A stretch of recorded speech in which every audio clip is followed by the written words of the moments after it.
There we go. What up, everyone? Dregn Durant here of the Yasuhiro88ch, and, well, I'm overdue for Minecraft, but we're going to be jumping into Minecraft, a little casual evening, and we'll see what happens. I don't know. It's been, what, like 2 weeks, 3 weeks since I've been on? So, yeah, it's going to be one of those days. So let's drop down. Let's switch over to Minecraft. There it is, and let's see what's new. It's also, oh, it's raining. Oh, oh, oh. All right, things popped in. Feels a little, maybe just because I'm not used to it anymore. Oh, look at that. Someone else is on. Yo, yo, yo, yo, yo, yo, yo, yo, yo. What were we even doing? How do I open stuff? Okay. Okay. But what does it all mean? Gosh, it's gonna throw me off having to right click for everything.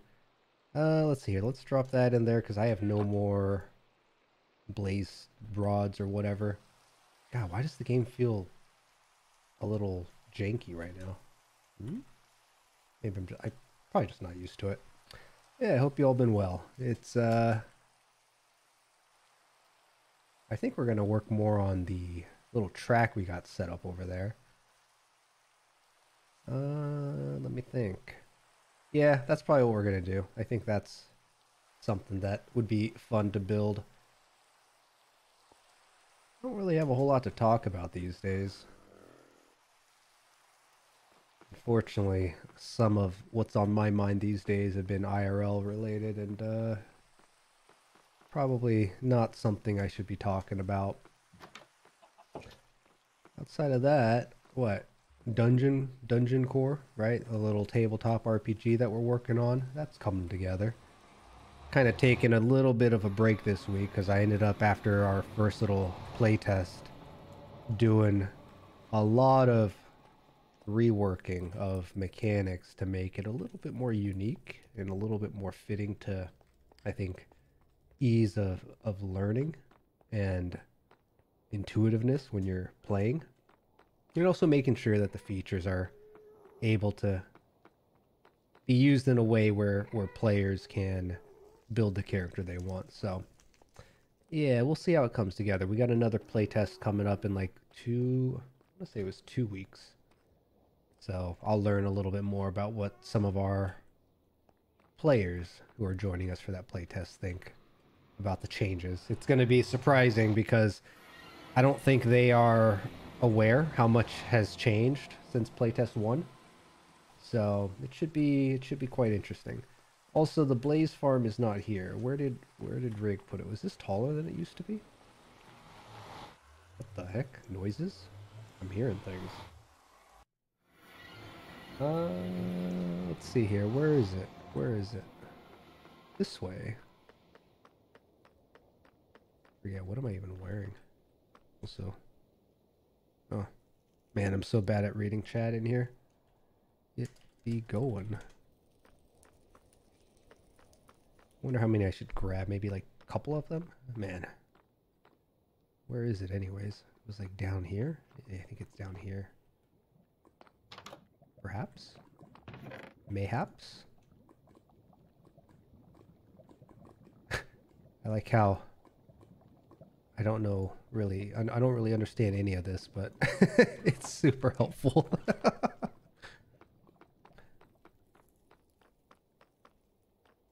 Minecraft is definitely an interesting environment. I don't know if I ever would have bothered playing it on my own. Maybe years ago if I had gotten into it instead of staying away from it, because again, I looked at Minecraft and be like, oh man, this is just video game Legos, but perhaps better. Legos is a bit different, right? But building blocks, building engines, if I got invested, this game would have been trouble. But since I didn't, typical fashion, right? Just wait a while. Maybe you lose interest, but also things change. Which one is it? This one.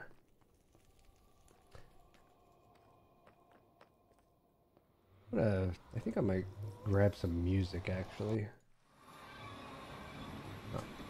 Burrito still hanging out. He's been forgotten by his master.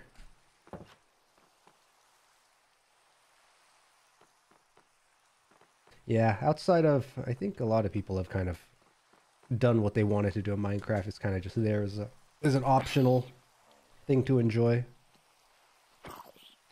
Oh, because it's raining. That's why it's not catching on fire. Ha! I knew that. Let's see here. Gotta log into this site over here so I can get some music going. Maybe move this over here so I can see chat. And...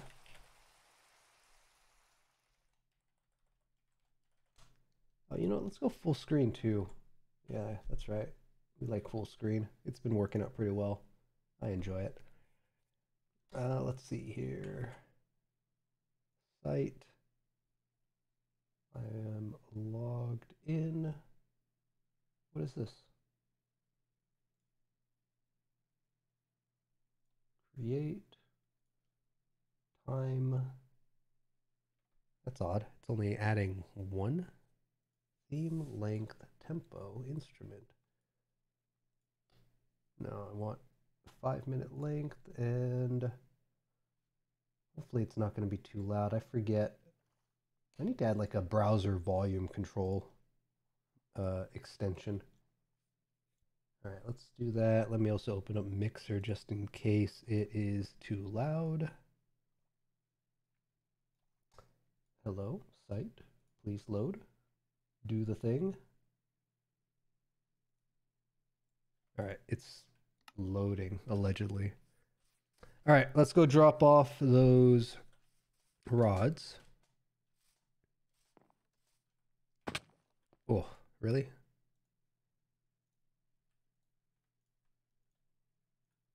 Guess they could all go in there.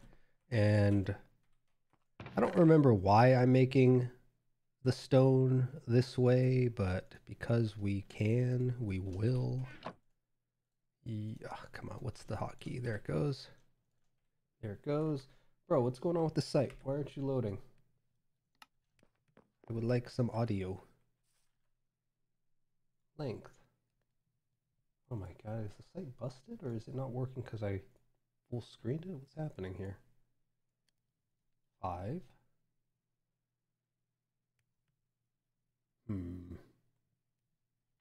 Well, if that doesn't work, I'm just going to load up what I already have saved up. I have to sort some more anyway, so yeah, I guess we'll do that. Yeah, it's not loading. All right, that's a shame. We'll have to just use what I already got. So let's see here. Ooh, super calm. Get our audio playlist here, and then we'll move this over here. That should be okay. Yeah, that's pretty good. Nice. Make sure I have it on loop, which it should be. Yeah, okay, cool. Oh man. Audio level looks pretty good. Sweet. All right. Anyways. Man, I should fill this up. I don't know what the plan was here, but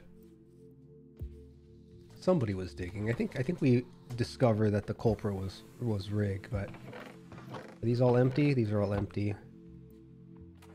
Let's break it down. I don't know what I would put in here, so we'll just stash it for now since it's already empty. Oh, I have some in here too. Dang. All the chests from when we were building. Oh, actually, I guess we gotta rename this too. Okay. Shoot, inventory. There we go.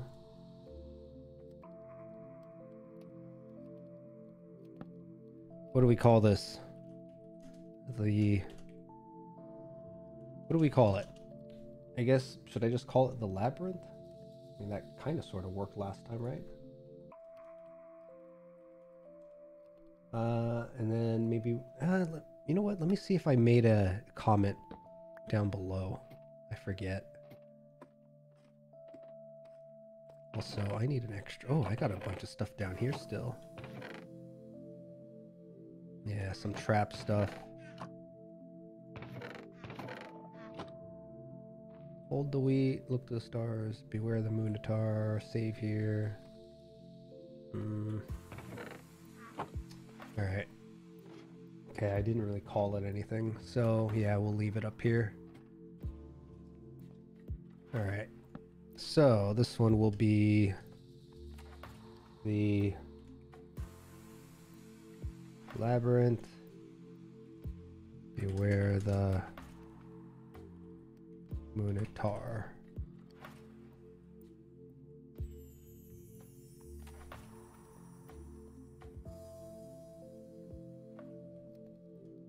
Something like that might be okay. The labyrinth. Beware the Moonatar. Good enough. Yeah, it's not really a work in progress anymore. I mean, it is a work in progress, but people can actually go down and check it out, right? So that'll do. I don't know how to repair armor because I am a noob like that. And why do I have sticks on me? I don't know. Why do I have sticks on me? These used to be torches. I think I gave a bunch of torches to... Oh yeah, that's right. Neff said that she finished up the start. Looks like somebody put a bunch of lanterns. I think Rig was doing that last time I think about it. Problem is, I don't know how to turn this on. Oh, there's a button here. Let's see.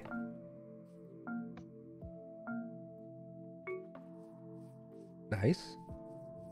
And what's going on over here? Oh, come on. How do I climb faster? I guess this must be a work in progress. Although I thought Neff said that she finished this or had done something with it. But it doesn't, I don't see it being done. So maybe not. Alright. So we're gonna have to figure out what to do with these torches eventually. If I line them up a certain way. And what else we got?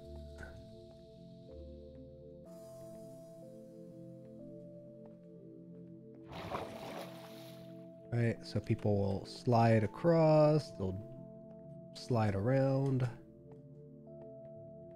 They'll have to do a U-turn. Kind of want to make an option where if they slide off this way, there's a way for them to get back to the main track. So in order for that to happen, a lot of this stuff needs to get cleaned up. Maybe we can make it like a bowl. That might be the way to do it. Fortunately, none of this stuff melts, which is pretty nice. Another question is, do we have to empty out this stuff out here? Possibly, right? Looks like somebody might have been working on it. Yeah, because I don't think this line was here before. And then that's the dip over here. Final track. And then we kind of, I think I just laid out a bunch of blocks in a box. Alright, so this track here is going to probably go under ambient. Yeah.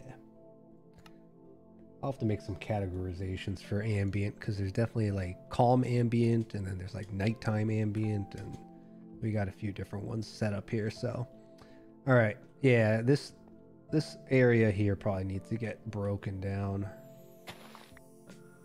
So yeah, we'll flatten this today. Ooh, this is a nice one too. I like this.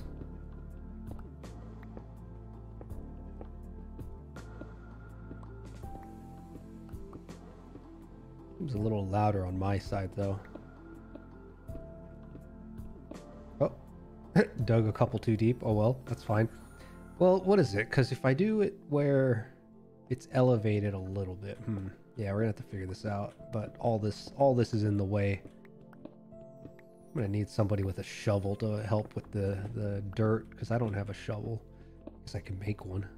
Doesn't mean I want to.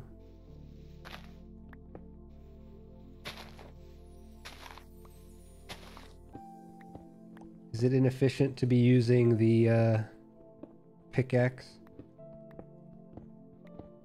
I mean, we know it is, right? It must be. It has to be. But by how much? Like, is it worth it? Is it worth carrying the shovel? I don't know. I guess I've seen Neff or somebody, maybe even Ellie in a rig, take out like a bunch of tiles at once using what, like efficiency or whatever it's called. I forget. Not even I forget. I don't even know. Well, the good news, though, changing topics a little bit, is that we are organizing a lot in the HiVECORE. I don't know if I'd call it a lot, but we are trying to enable a little bit more community activity within the HiVECORE group. Right now, right, it's a bunch of kind of space VTubers and peers in that sphere, but eventually it would be cool for it to grow a little bit organically. We'll see what happens. Maybe as we have more stuff going on, it'll be a bit more approachable. It's always an issue, though, when a lot of streamers in general, I think, have their own kind of Discord server dedicated for their channel, right? But mine's not really intended to be for myself, or at least it really wasn't the intention. I think some people might look at HiVECORE as kind of just my server, but I want it to be like a community server, as they are meant to be, and not so much community in the sense of channel and followers, but channel across channels. But getting that moving is challenging, because right, everyone has their own goals, their own destination that they're trying to reach, their own process, what they're trying to learn, how they're trying to do it, their own way. Was I hearing something just now? Maybe it was just me breaking stuff. But one day, I definitely do feel that to expect something grand to happen in a year is naive the word I'm looking for? I don't know. I think it's very easy for folks on the internet to see when someone with an established audience like push something out and then they see results within like 3 months. I think the average person online, if they were to do something, it's going to take at least 1 to 3 years minimum.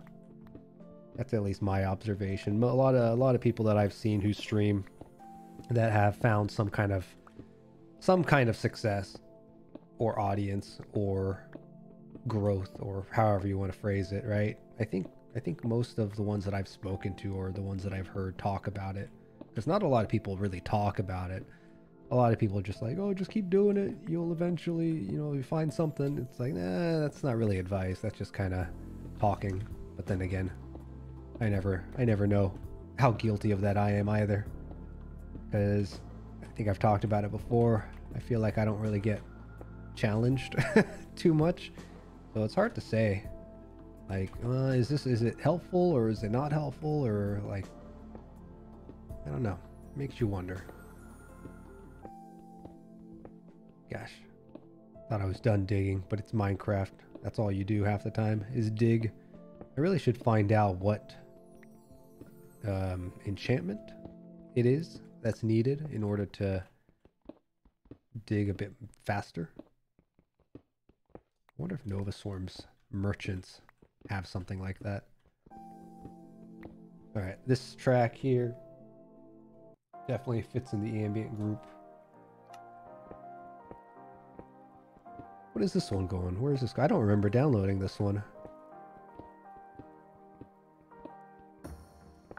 Oh, we got some drums. Nice.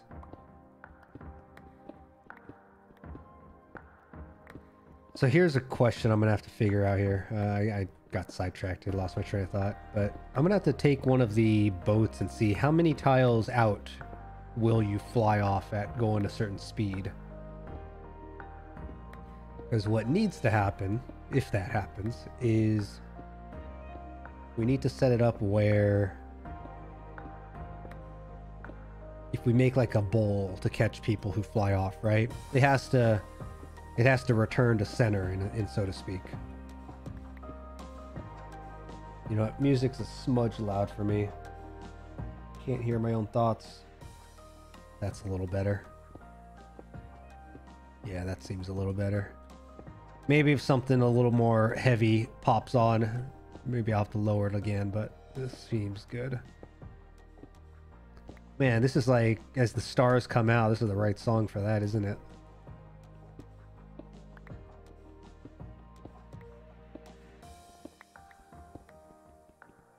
Alright, progress. This side's done. This is going to probably have to get torn up here eventually too. Actually, is the better material pickaxe is better, right? It's faster? Did it say? Is it based on the damage?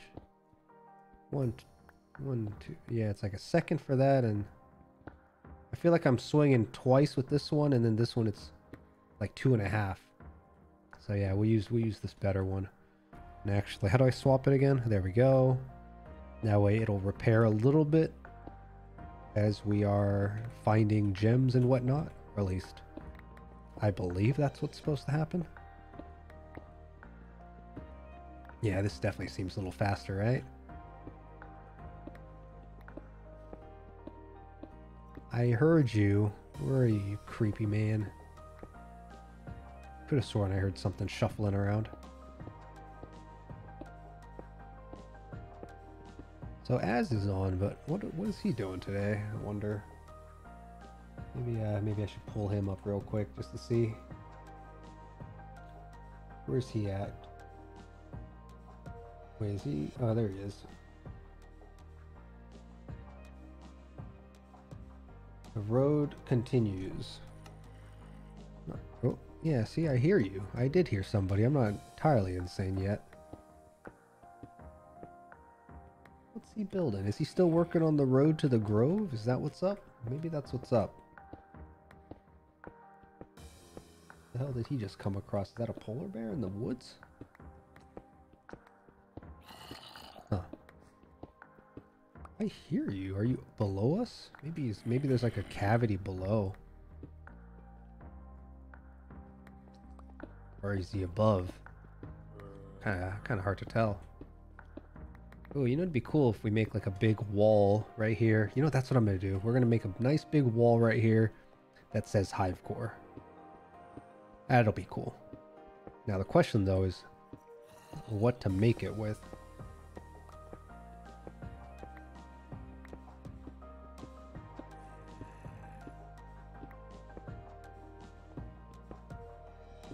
Man, didn't I say I was gonna ban you? What up, dude? This guy always trolling. Why you trolling? Does this work? Oh, slowly but surely. Hell yeah. Alright, that's probably good enough for here. Ah, man, I feel like I gotta break. Okay, let's get the boat and see how far we travel. Why am I going so slow? Oh, I'm out of stamina.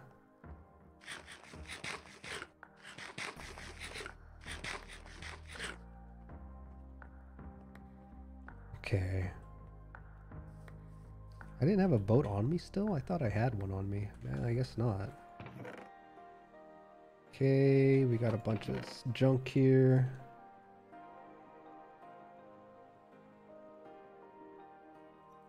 Because I deal with personal... Oh, bro.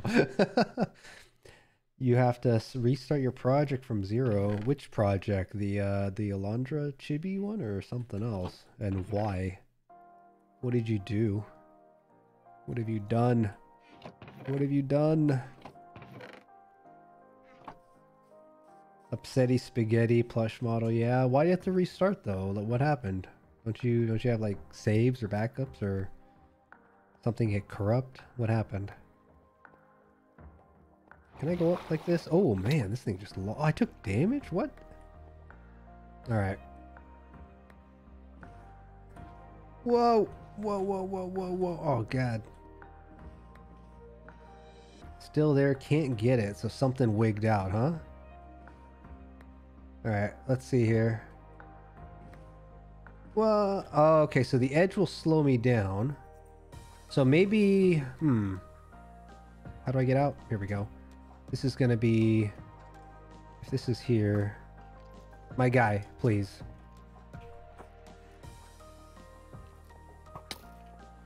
Did that hit me?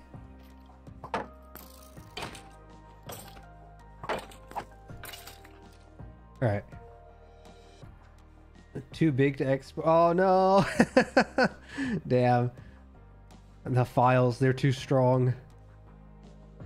Alright, so what was I saying here? This is, how many tiles is this? 1, 2, 3, 4, 5. Okay, so we need to go maybe like 5 out from it. That might be okay. Okay. Alright, well, we gotta continue digging anyways, and if I need to do 5... You gonna fall down?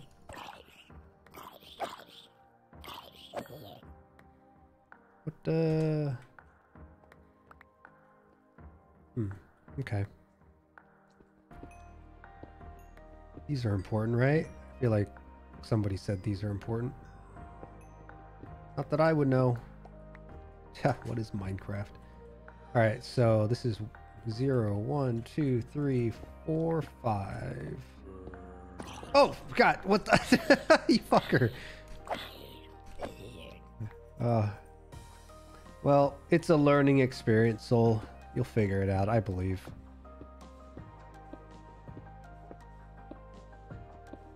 You should, I don't know if you talked to anybody about, like, what you're working on, but I've seen a little bit of what some others are doing with their own channels, and, I don't know. I'm sure there's, like, tips and tricks, right? There must be. I just don't know. I don't know any of them.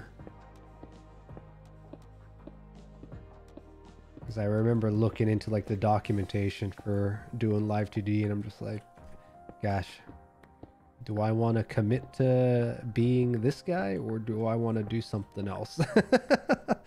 Because you gotta, you know, choose your expertise of sorts. But if you're doing artsy fartsy stuff, then good stuff to learn. Tried a lot of anything possible to make the file small. Oh, I don't think there's much you can do about that, right? I feel like it's a lot like what we hear from like animators and like any sort of like modeling file, anything with like different parameters and sliders. I feel like it's inevitable for that stuff to be a large size. Like, let me actually go check real quick, like how large is my stuff. And I'm only, you know, half the man I used to be. VTube Studio, was it Studio? Assets? Am I in here? Live 2D model? Here we go. Oh, these are only the exports though. These aren't the original files. So what's in Live 2D is 200 megs, but if I go to my actual asset, because I have the model file, the MO3 or whatever it was called. Where was it? It was under here. Well, compressed. No, compressed. It's about 200 megs also. So I don't know. That's the PSD. That's not. Oh wait, this is the art only. Maybe I'm looking at the art only. CMO 3, Mach 3. Yeah, I guess 200 megs is what it's about for mine. I don't know how that compares to what you're dealing there. Drawing canvas. Oh yeah, if your canvas size is huge, I think you gotta downscale it a little bit, right? 10K seems a little huge to me, bro. Can it even handle 10K? No, it can't, right? Yeah, I think you might need to look into, gosh, what is it? Live 2D resolution? I feel like it has a limit. Yeah, so if you're going with small avatar, 1048p, I feel like, yeah, when you're drawing, like I know a lot of artists will do like high resolution, right? Because then you get more of the detail and you can always downscale. But I think if you haven't done downscaling for the modeling side, the Live 2D side, that might be something to do, right? Because max is 4K. Yeah, see, I think that makes sense. 4K sounds about right. Well, lesson learned, right? You won't make that mistake again. Yeah, trying to toss it in there 1-to-1. I can imagine that didn't play nice. Or if it did play nice, it was only initially when there was like nothing really done to it, right? It wasn't until you started breaking it up. And because I know even OBS has that problem, which is why sometimes it helps to have like a low res version saved in OBS, because the larger the file size, the more it's a slightly higher load even in OBS.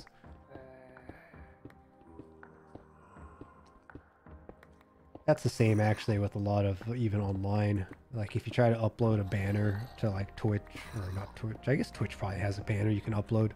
But like banners and icons, a lot of websites will actually go through a process of downscaling it if it's too large, or just flat out denying and being like, hey, no, recommended resolution is X and X, right?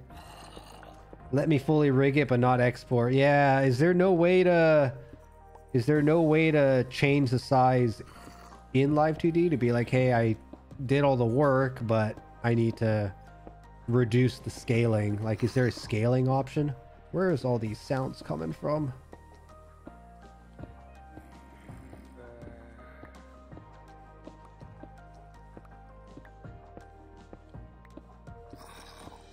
You could try asking around. Maybe somebody knows a trick that you can use if you haven't already asked around.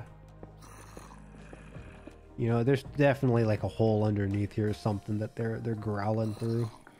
Calm down. I don't want to deal with you guys. It's daytime. But yeah, I feel ya. That always feels bad. It's like, bro, please. I just want something to go my way.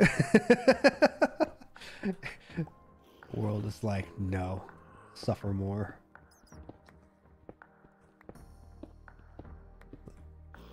Drawing originally too big doesn't let you. Ah, that's a shame. Damn. Huh. That blows. Well, the good news, maybe, if you want to see I can't even think of what the phrase is, the saying, but the silver lining. Is that the phrase? At least now that you've done the rigging, if you were to have to redo it, maybe you'll make some tweaks and improvements on round 2. And if it's smaller res, I don't know if smaller res affects anything when you're actually in the process of it. I imagine maybe like the rig mapping is probably scaled down, but I don't know. Went back to original, changed canvas to 4K by 4K. Well, you don't even have to save it permanently, right? You could have your original drawing version, which is a high res that you can do whatever you want with. And then when you're going to go and export what you need, that's when you would maybe create a copy. Because, yeah, if you overwrite the original to be a reduced size, then you're stuck at that size as the maximum, right? I think that's also just artist preference. Some artists prefer to work in the max scale. Some prefer 4K scale. I know a lot of like pixel artists, right? Like they don't even exceed, what is it, like 720p or something like that. So it varies. I've seen different. But I'm also not an artist, so, you know, take my shit with a grain of salt.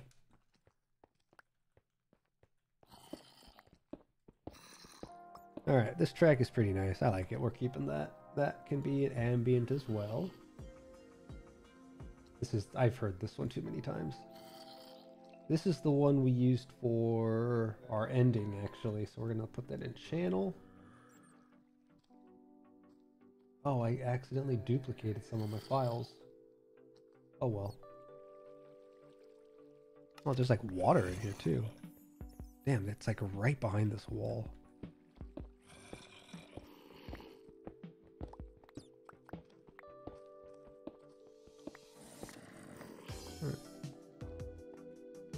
Oh, here's a bop. Nice. Okay, let's see here. Let's move some cobblestone. Fill some of these holes.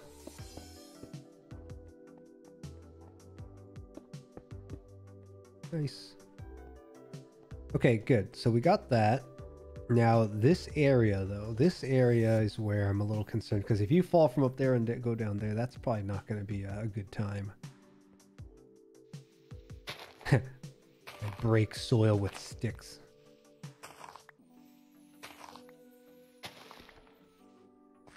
Okay, let's see. How do we do this? How to do this? I guess what's an easy way for me to track the dimensions I need though? Because with all the curvature that we got going on, that's going to be a little challenging. So this is 0, 1, 2, 3. Oh, I need ice. Let's go grab some ice. This is the last of our ice, I think.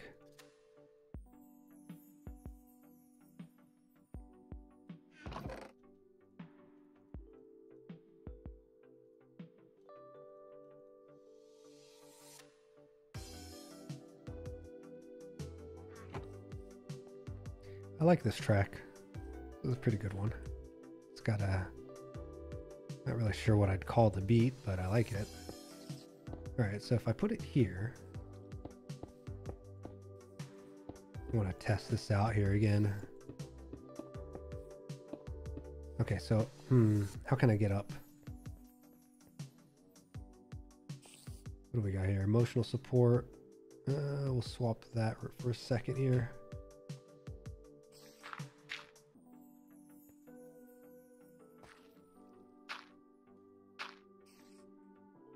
And then, oh, what happened here? Was there a creeper? All right, where's my boat? Where's my boat? There's my boat. Let's drop the boat. Let's get in the boat and, whoa. Oh shit, I messed up. All right, we gotta try that again.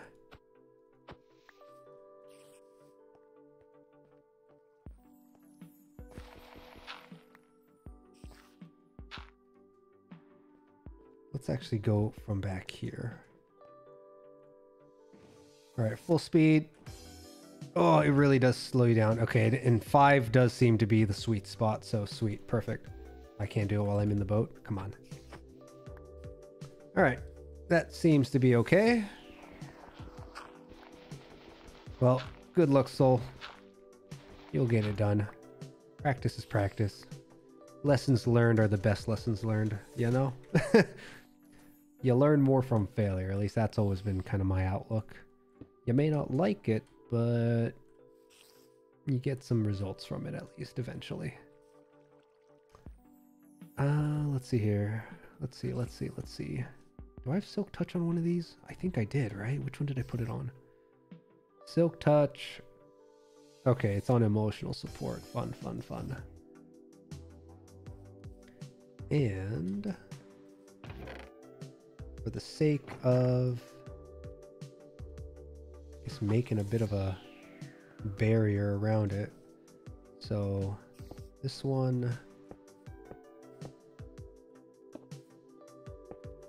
there, you need to go 2 here, 1 here. Yeah, okay, so I definitely have way too much out here.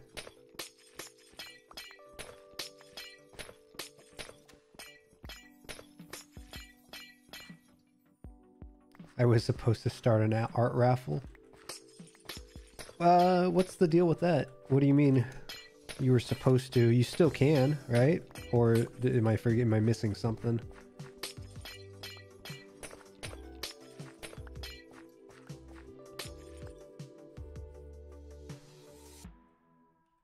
How can I do this with the ice here? I guess we'll have to put it over here.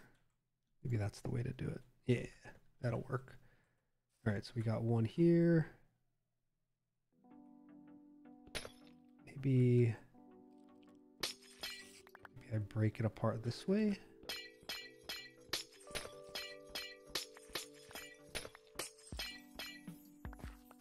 Okay.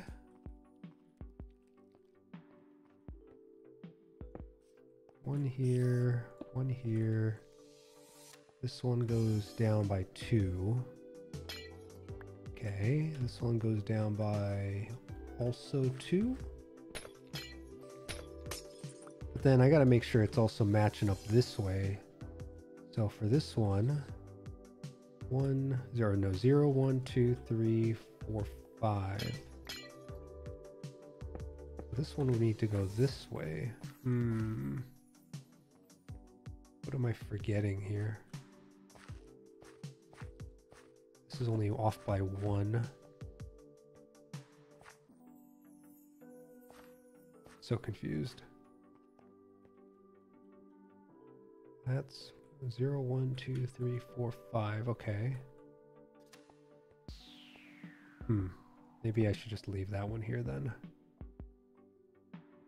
Not to start, but fully rigged, so I can in the future take commissions. Gotcha. You need the model to showcase. Okay, yeah, it's your little what do you call it? Portfolio preview thingamajigger.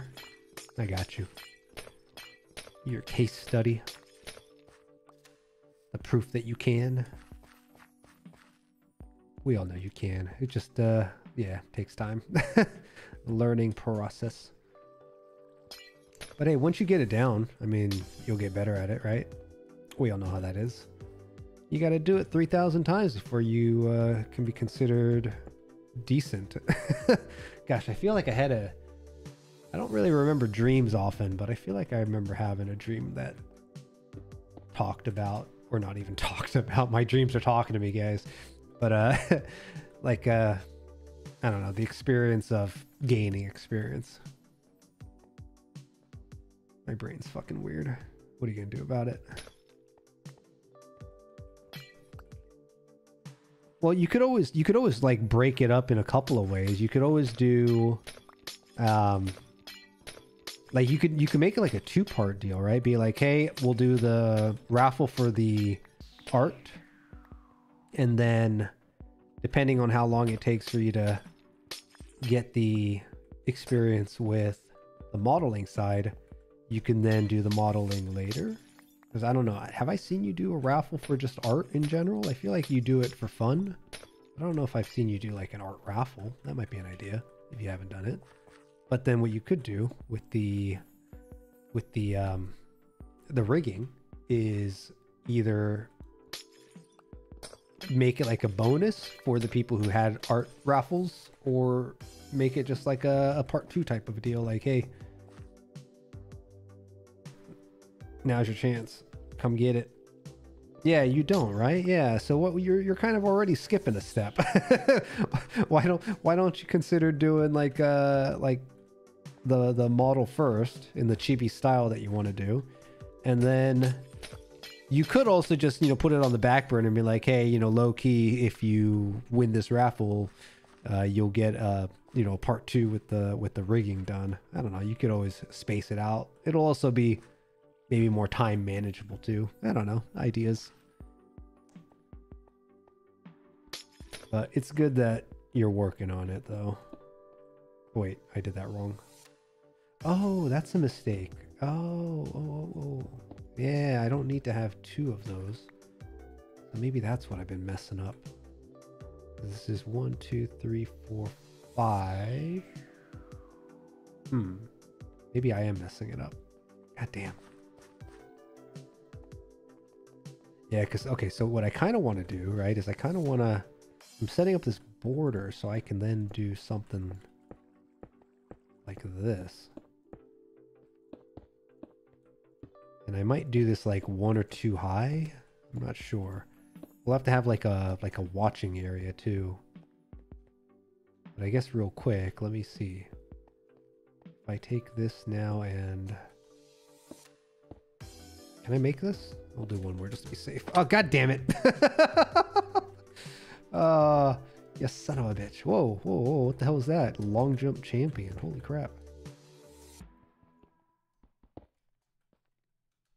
There we go. All right, where's my boat? Man, it's nighttime already. I don't remember if anyone had said if there was a way to make daytime a little longer. I feel like it's too short. So if I fly off, okay. Yeah, there we go. Beautiful. All right. Okay, so definitely 5 or so is the sweet spot. We'll have some traps down here to make it a little more difficult. Although having this wide open area, oh, maybe. We'll have to figure that out later. First things first, though. We got to get our... Oh! That's not what I wanted to do. Yeah, beautiful. This is perfect. Just like that.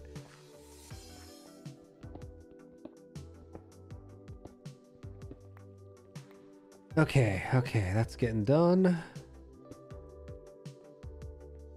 Kind of want to see if I can record a video of the Live 2D rigging of the original rig using just Live 2D since I can't export it. Oh, that's an idea. Yeah, because you don't have to necessarily have it working outside of Live 2D, right? You could always just showcase it because you already did the work. Is that what you're thinking? You don't know my PC will handle that well. Make a recording of the Live 2D original rig. So, I mean, you just be doing like a showcase in Live 2D, right? If you're, as long as you're not, you don't have to stream it. You just got to record the video. So, I don't know. Try it. Give it a shot. But yeah, having low power PC definitely makes that a little challenging with any of those topics.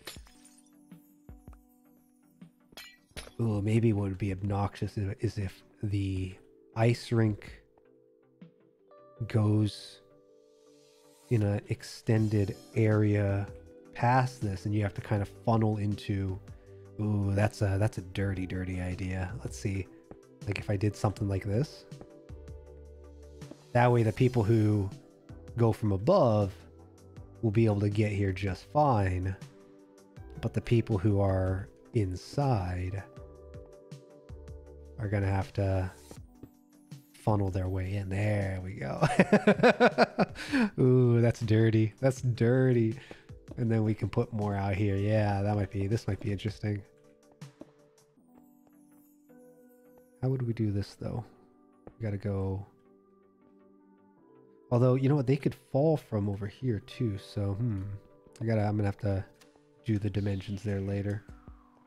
Yeah, try it out. Worth trying, right? Especially if it saves you from having to redo everything. That's not a bad idea. That's a pretty good idea. That's a great idea. I approve. Oh, do I need torches out here though? Ah, man, I don't have torches on me. Where did I put the other torches I used to have? That's not it. That's not it. That's not it. What did we need to make torches again? It was sticks and coal, something like that.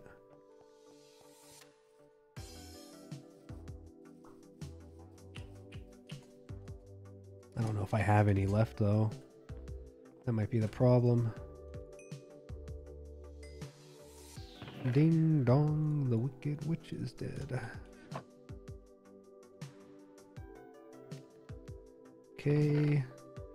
Alright, so I got a ton of sticks over here. Coal. Flint? I forget if it's coal or flint. We're just going to take it all and make it. Sticks. Torches. Torches. Here we go. Ooh, that's a lot of torches. Alright. Well, we have a lot of torches now. Plenty of torches now. We'll keep a little bit on us. We're also going to put the crossbow away for now. I don't really see what I'm going to use that for.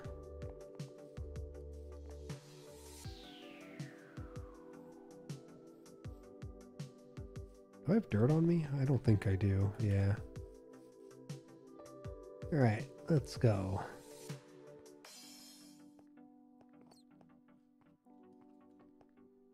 And then falling off of the edge is fine because you'll slow down. You have a chance to turn around if you're paying attention. If you fall off, you got to break the boat, come back on the track. That'll be fine. I wonder how many squares it is diagonally. Maybe diagonals would be better. 1, 2. Which one would be the diagonal for here? God damn it. Come on. This one is 1, 2, 3. 3, 4, and then the fifth one is where that's at. Okay. All right, that's enough of that track. That is this ambient though? I don't know if I'd call it ambient. No. Oh, you know, this is a vibes track. Yeah, we'll make this a vibes track. This one was a location type deal. What is this one gonna be? This is like an inspiring vibe. Definitely feels like that's what we're getting at here.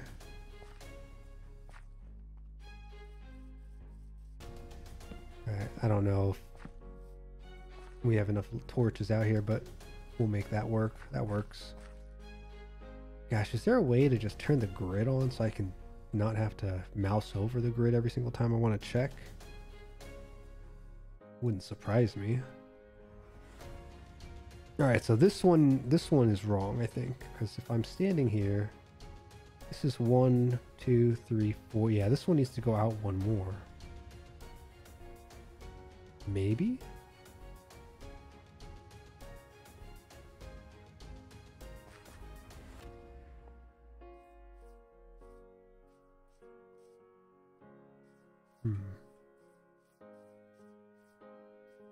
Oh yeah, because this one had 2. I already have 2 here though.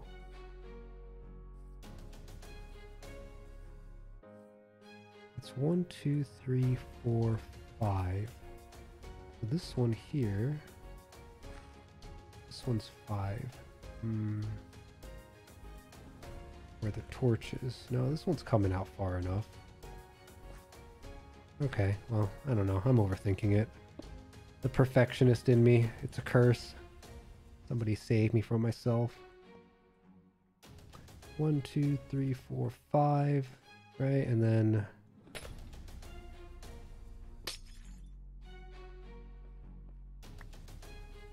This is, I guess let's start over here actually. This one's easier to track. So this is 0, 1, 2, 3, 4, 5. This one needs to go out one more.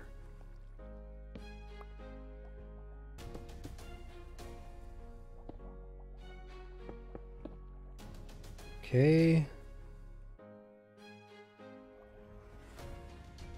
I'm always clicking the wrong buttons.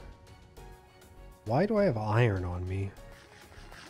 What was I doing with the iron? Alright, this is definitely for something a bit more inspiring, cinematic.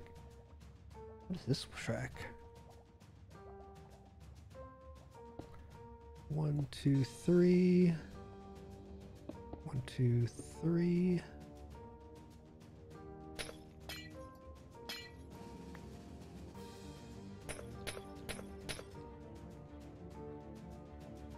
Here, 1, 2, 3. There we go. Okay.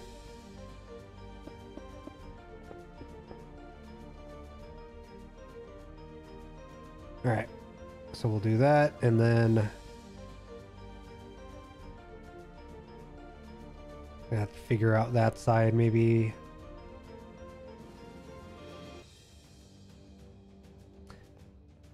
Yeah, because we want, if they fall, we want them to fall over here, not right here. So maybe this stretch, once you get up, will have borders on it. We'll have to figure that out.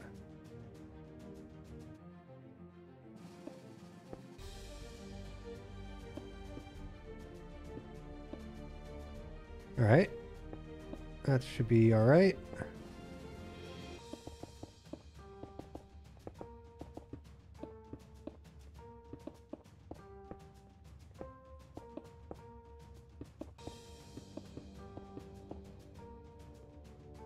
And then this one, this will be, is this here?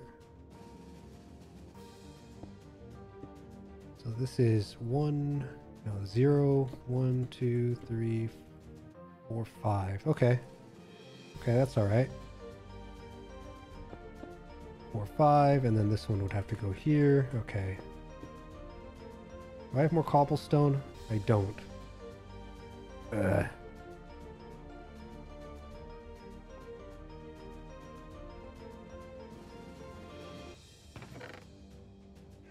Alright, we got cobblestone.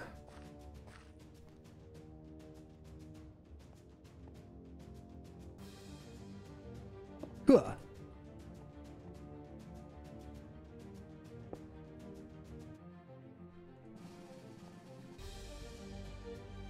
Okay.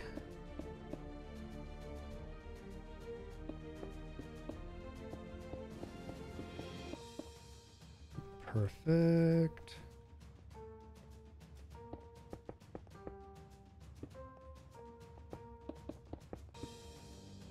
This one goes in a little bit more. Okay, so this side will have to be cut a smudge.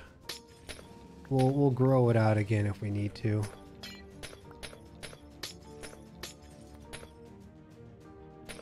One, two, three.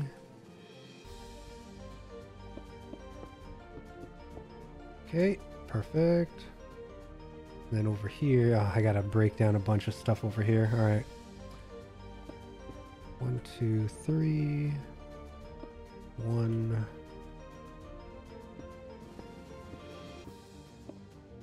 All right, yeah, so all of this has to go.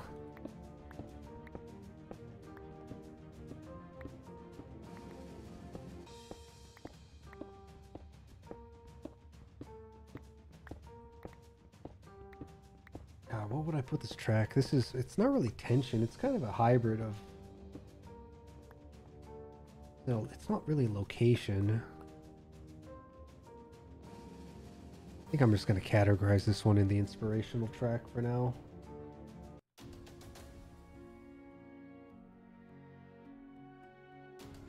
This one's a locational deal.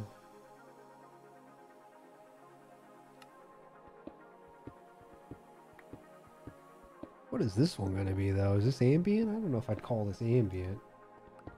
Guess we'll see what happens with the rest of it.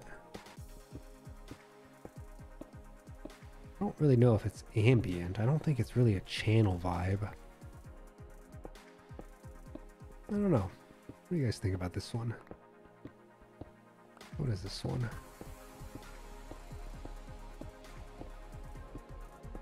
Vibes? Maybe it's just vibes, just straight up vibing.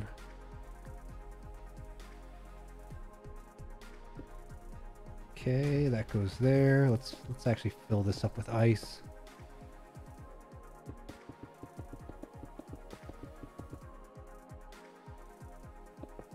Oh, god darn.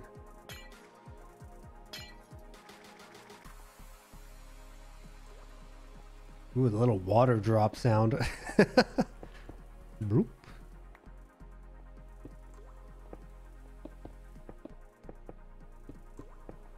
I really need to figure out more to do with the AI stuff. There's a lot of fun stuff I'm seeing people experiment with online.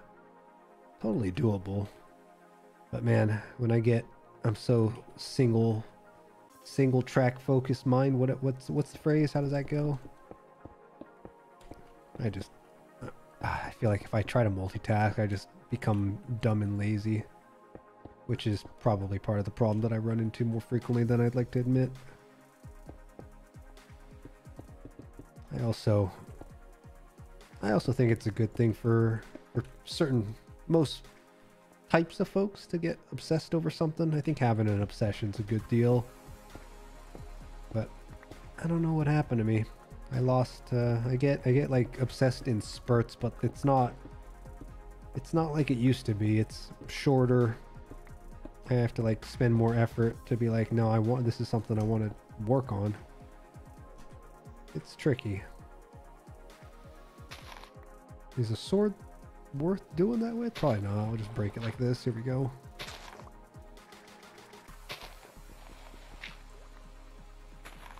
But also that's not entirely true.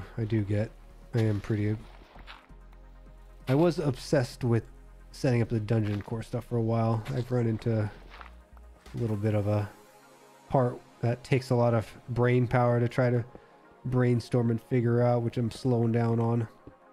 Plus it's like all I've been doing for like the past 2 months or something, right? So gosh, I really want to put it out there, but I also want to get it to a point where it's decent before I do. It's the perfectionist in all of us. What I probably should do is I do want to maybe share the experience of what I'm going through as I make it, but at the same time, I don't know. I think the smart move for me now would be to do that, but I'm just not doing it. I was having this thought the other day that, let me turn this volume down a smudge more. I was thinking the other day how, man, resumes are really just outdated now. Resumes are only necessary for people who want to work under somebody for the rest of their lives. Because, like, in the digital kind of landscape that we're in now, and this was always the case in like the creative sphere, like having a portfolio of like what kind of work have you done, what kind of projects have you done. But I feel like even resumes are getting a bit outdated because a lot of businesses in general, I think, are now shifting their attention to people who do stuff, which good recruiters always look for that kind of detail, right? Like, what do you do in your free time? What kind of projects do you work on? And you know, have you committed to anything, right? They look for commitment. They look for reasons for commitment. They look for what's the word? There's a word for it, I'm sure. I'm forgetting it, but like being able to see something to completion. I guess that's a certain type of commitment, right? That's why for the longest time things like college degrees were so important, because it's not really a show of, hey, I have a degree that shows a certain degree of understanding, because a lot of that is bullshit. The vast majority of stuff you learn in business or in work in general is learned on the job, not from the bullshit textbooks that you learn. The reason why recruiters look after things like college degree on resumes is because they want to see that you were able to see something to completion, which is going through schooling, right? Same reason, same logic as why like credit score is looked at for loans and whatnot. They want to see your history, what your behavior is like, and they use that as a metric to decide if there's a certain degree of risk that they're going to take on by helping you out, so to speak, whether that be for hiring or for a loan, or doesn't really matter what the topic is there. But I don't know, resumes are becoming a bit archaic, I think, in general, which is going to be interesting because people are, I think the average person's already realizing the school system is kind of a subpar environment these days. Like, if you really want to learn something, you're better off spending like the 4 to 6 years that you'd be in school. Just like the amount of work you can accomplish in 4 to 6 years, if you actually spent some effort and discipline towards it, is gonna far surpass anything that you've done through school. 100%. Like, if you are an artist and you have like a good portfolio that not just like what you've done, it's important to show that you were able to do something for somebody else, right? Like, people are willing to either pay for your time and skills, or you were a part of a different project that maybe your skills were used. I mean, it doesn't really matter what the context is there. You just got to make sure you got something that is substantial enough to replace the de facto boomer logic of like, oh, do they have a degree? It's one of the interesting things coming from security, at least. I'm sure the art sphere probably has something equivalent, but I always looked highly at self-proclaimed, I guess, hackers, if you want to think of it that way. People who mess around with code and scripts and all that stuff. I guess it wouldn't necessarily have to be a hacker per se, but a lot of those guys, right, they treat it like a puzzle or a challenge or something to do. So, and there's not a lot of courses that really teach it the proper way. So, like in the security realm, looking for someone who has hacking experience is more of a self-driven effort, right, than a educational background. So, much like that example, yeah, I would tell people that if you have the discipline, or if you're able to find the discipline for it, don't waste your time and money learning from old farts. Like, go find someone that's an expert in the field and try to get them to mentor you in a certain way. I wish mentorship culture came back, though. I feel like it is a more efficient way and more real world way of learning. Because, I don't know, my experience in education was kind of meh. Half the time I felt like I was learning outdated shit. Half the time I felt like the professor just didn't give a shit because he's been there for far too long. He's like ready for retirement. Just tell them you made people think you have no... Goddamn. Yeah, I convinced dozens of people that I have no legs. I'm great at selling my own depravity. Man. What a world we live in. Great achievement, yeah. My tombstone will be half the size. Or my gravestone. My coffin. All of it.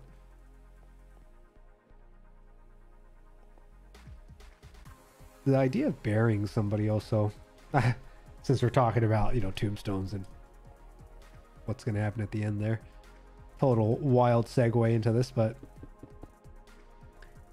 what was I getting at? Yeah, I don't know. I don't know if I really ever understood the logic of burying somebody. I feel like the circle of life, you know, I guess, why put them in a box? It better be a closed casket. Why, bro? Like, you get half the box size. It's probably half the cost because, you know, caskets are expensive. Getting buried is expensive. It's so sad that it's expensive, but to prevent disease, I guess there's maybe some logic there, but I don't know. I feel like the disease in the old days, it wasn't an issue of... It was because they were like dumping bodies without covering them for a long period of time, right? Not to mention, like, there's a certain because what is it, like, when you get what's the word, embalmed? Is embalming, is that the word I'm looking for?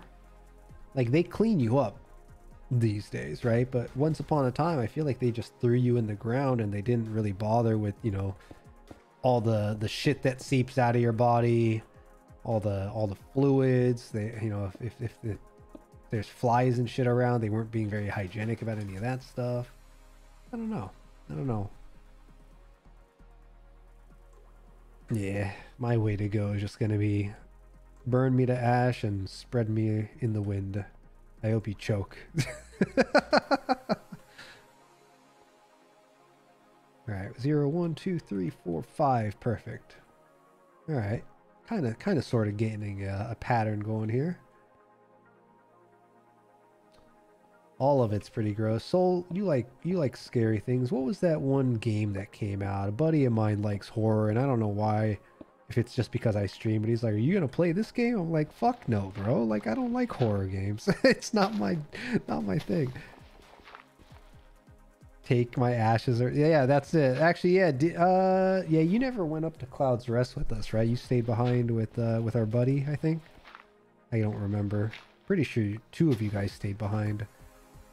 But yeah, you know, take me up to the mountains. Just throw me off a cliff somewhere. That'd be great. I'd be happy with that. Put me on a boat, burn the boat. I don't know. It doesn't have to be fancy. I don't really care. I don't know. People get too attached to the idea of remains. I only say that maybe partially because I have a family member who just, I guess maybe it's like an Asian culture thing. They kind of keep the remains and prey on it, and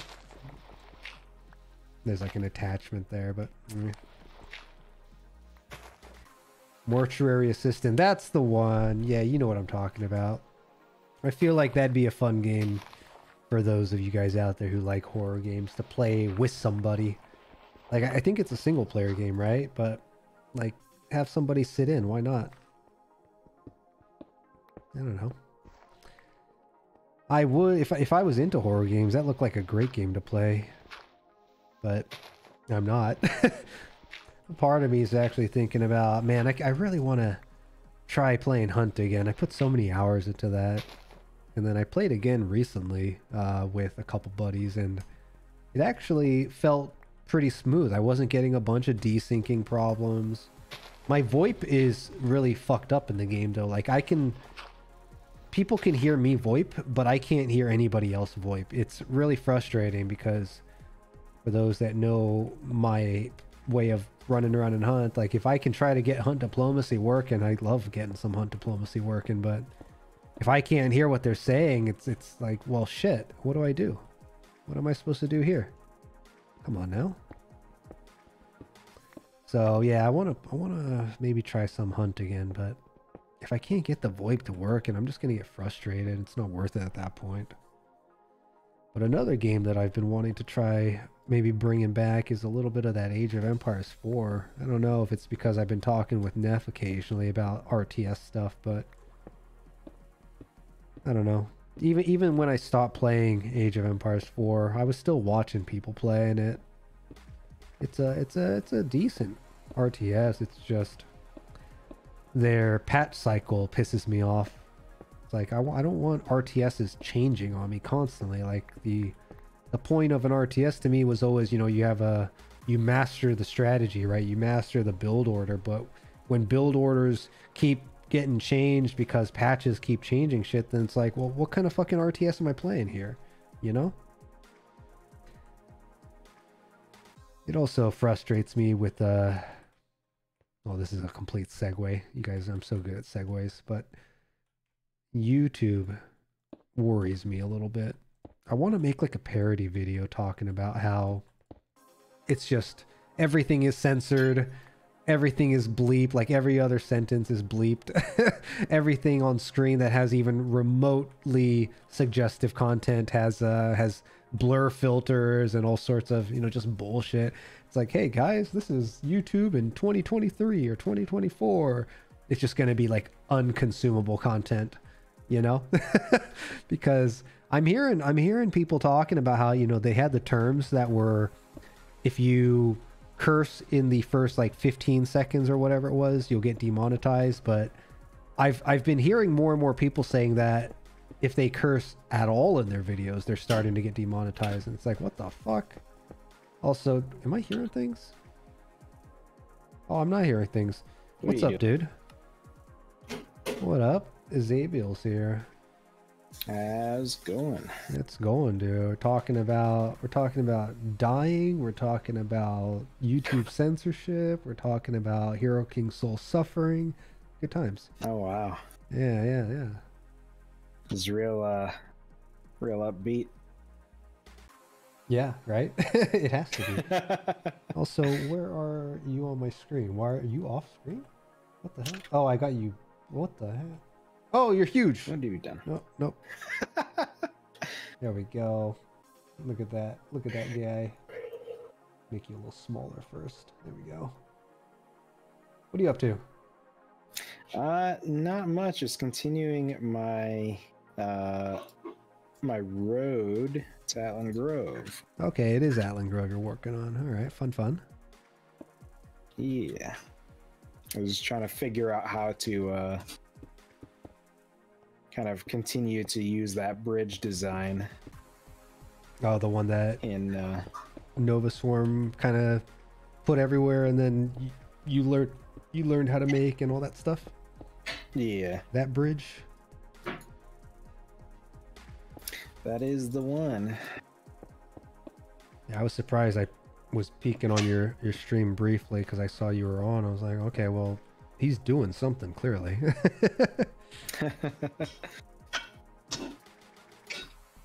Who's making dinner? Someone. This is fine, right? It's kind of hanging off, but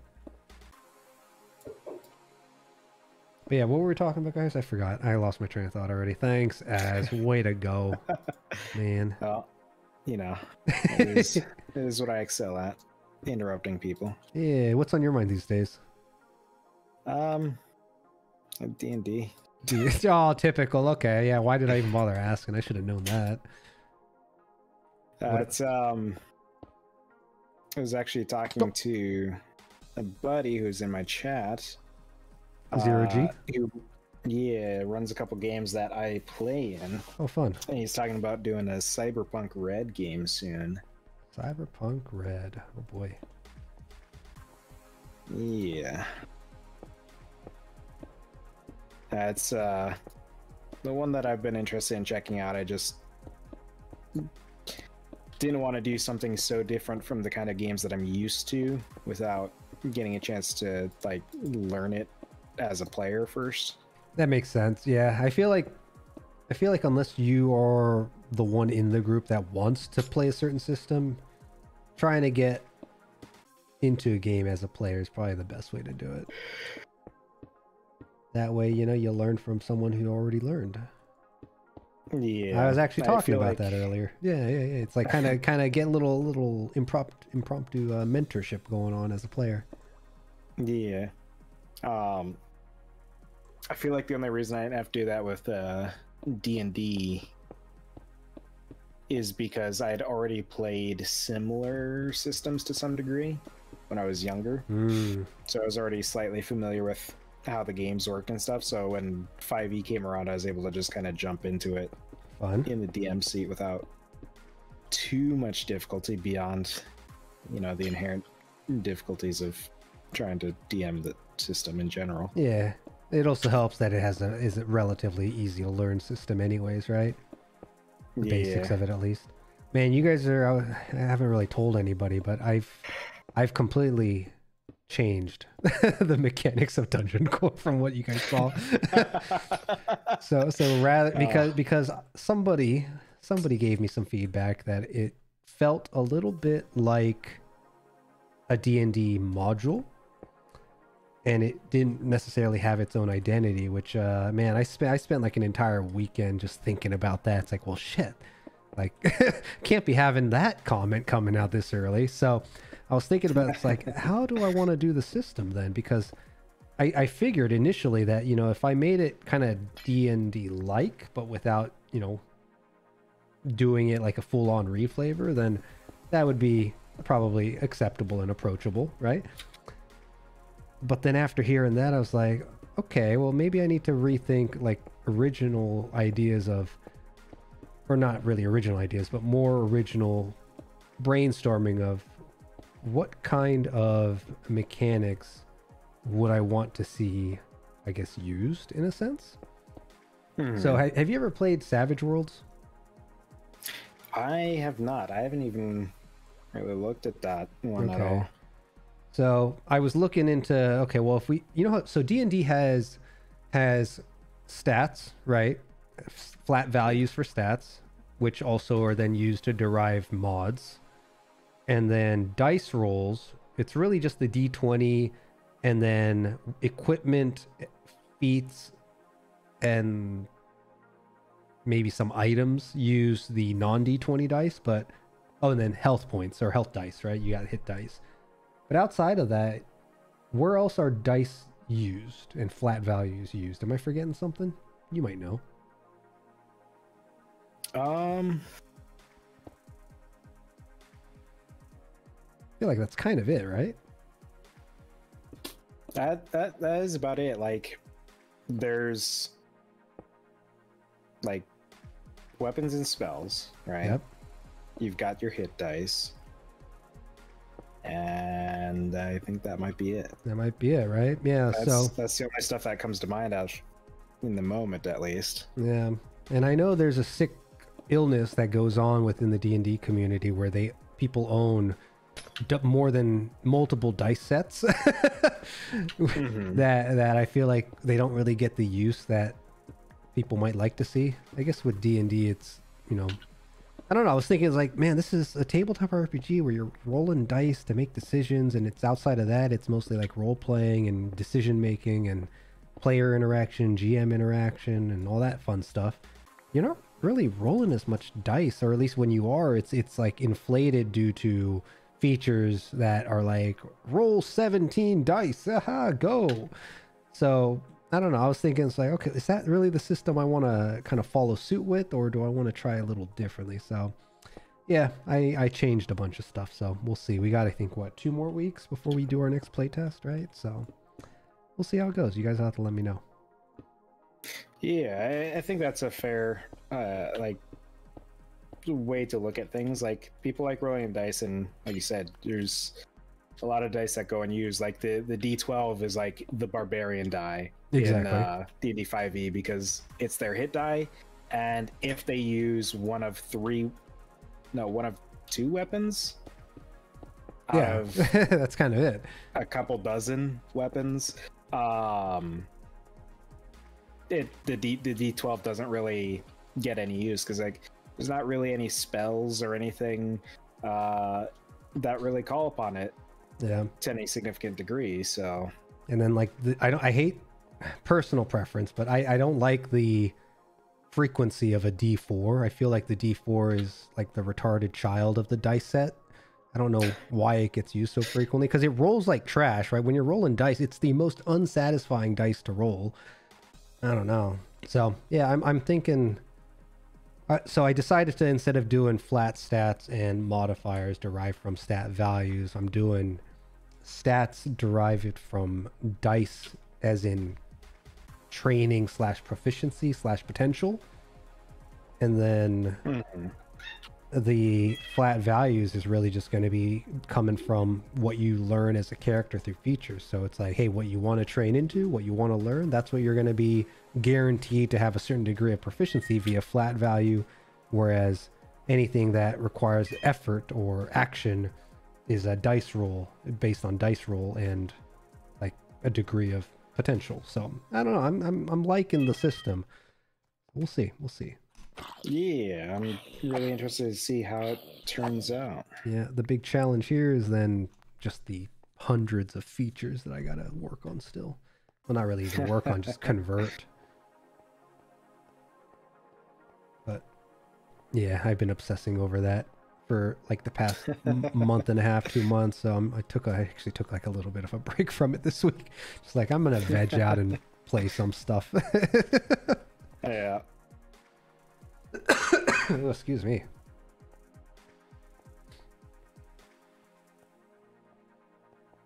I see this creeper far away, minding his own business. Alright, this track, I think we've heard it enough. God, what is this? This is like an ambient track.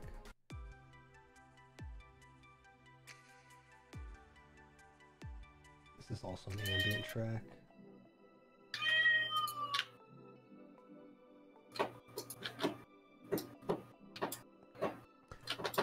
Meow, meow, meow, meow, meow, meow, meow, meow.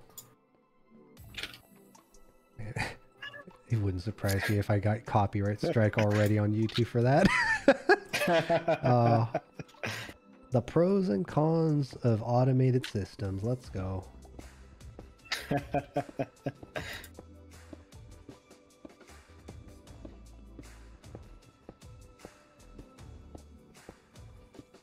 Yo, shit, Doris, you usually have some interesting... Oh, okay, never mind. That's not the creeper. Oh, you fucker!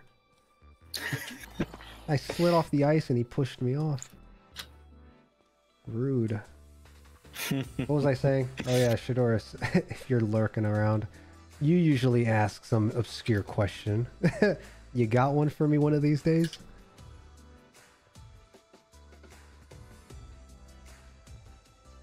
Can he reach me? Oh, he can. Clever zombie.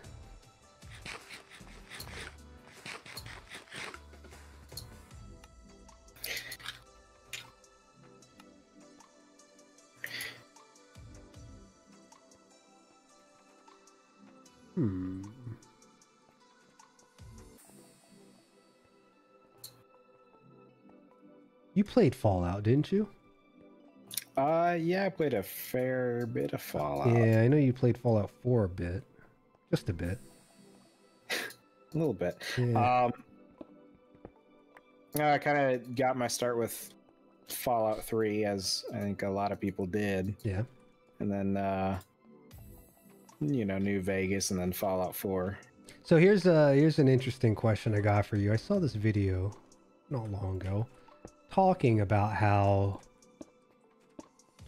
kind of like the design differences in Fallout 3 versus Fallout 4, and I thought it was super fascinating because the message was, you know how in the Fallout community there's there's kind of a wide understanding, or wide, I guess, I don't want to phrase this, like a lot of people, I feel like the consensus is that a lot of people prefer New Vegas due to the, I think, variety of like branches that you can go into, or like not branches you can go into, but the there's a sense of like choice and variety, and it's a bit more action packed, I think. Whereas other people, or the same people who say New Vegas is really good, say Fallout 3 feels a little too linear, or doesn't have as much like choice consequence or something like that, I feel like was the message. I always felt like Fallout 3 was the more superior one, because it had a much more controlled environment, and you do have a lot of, gosh, how do I even explain it? Like, I always felt like New Vegas kind of forced the way I play, whereas Fallout 3 let me do what I want, in a sense. I don't know if that makes sense. That's interesting. Because Fallout, right? Fallout 3, the main story is kind of short if you focus on it. Yeah. But the map is still huge.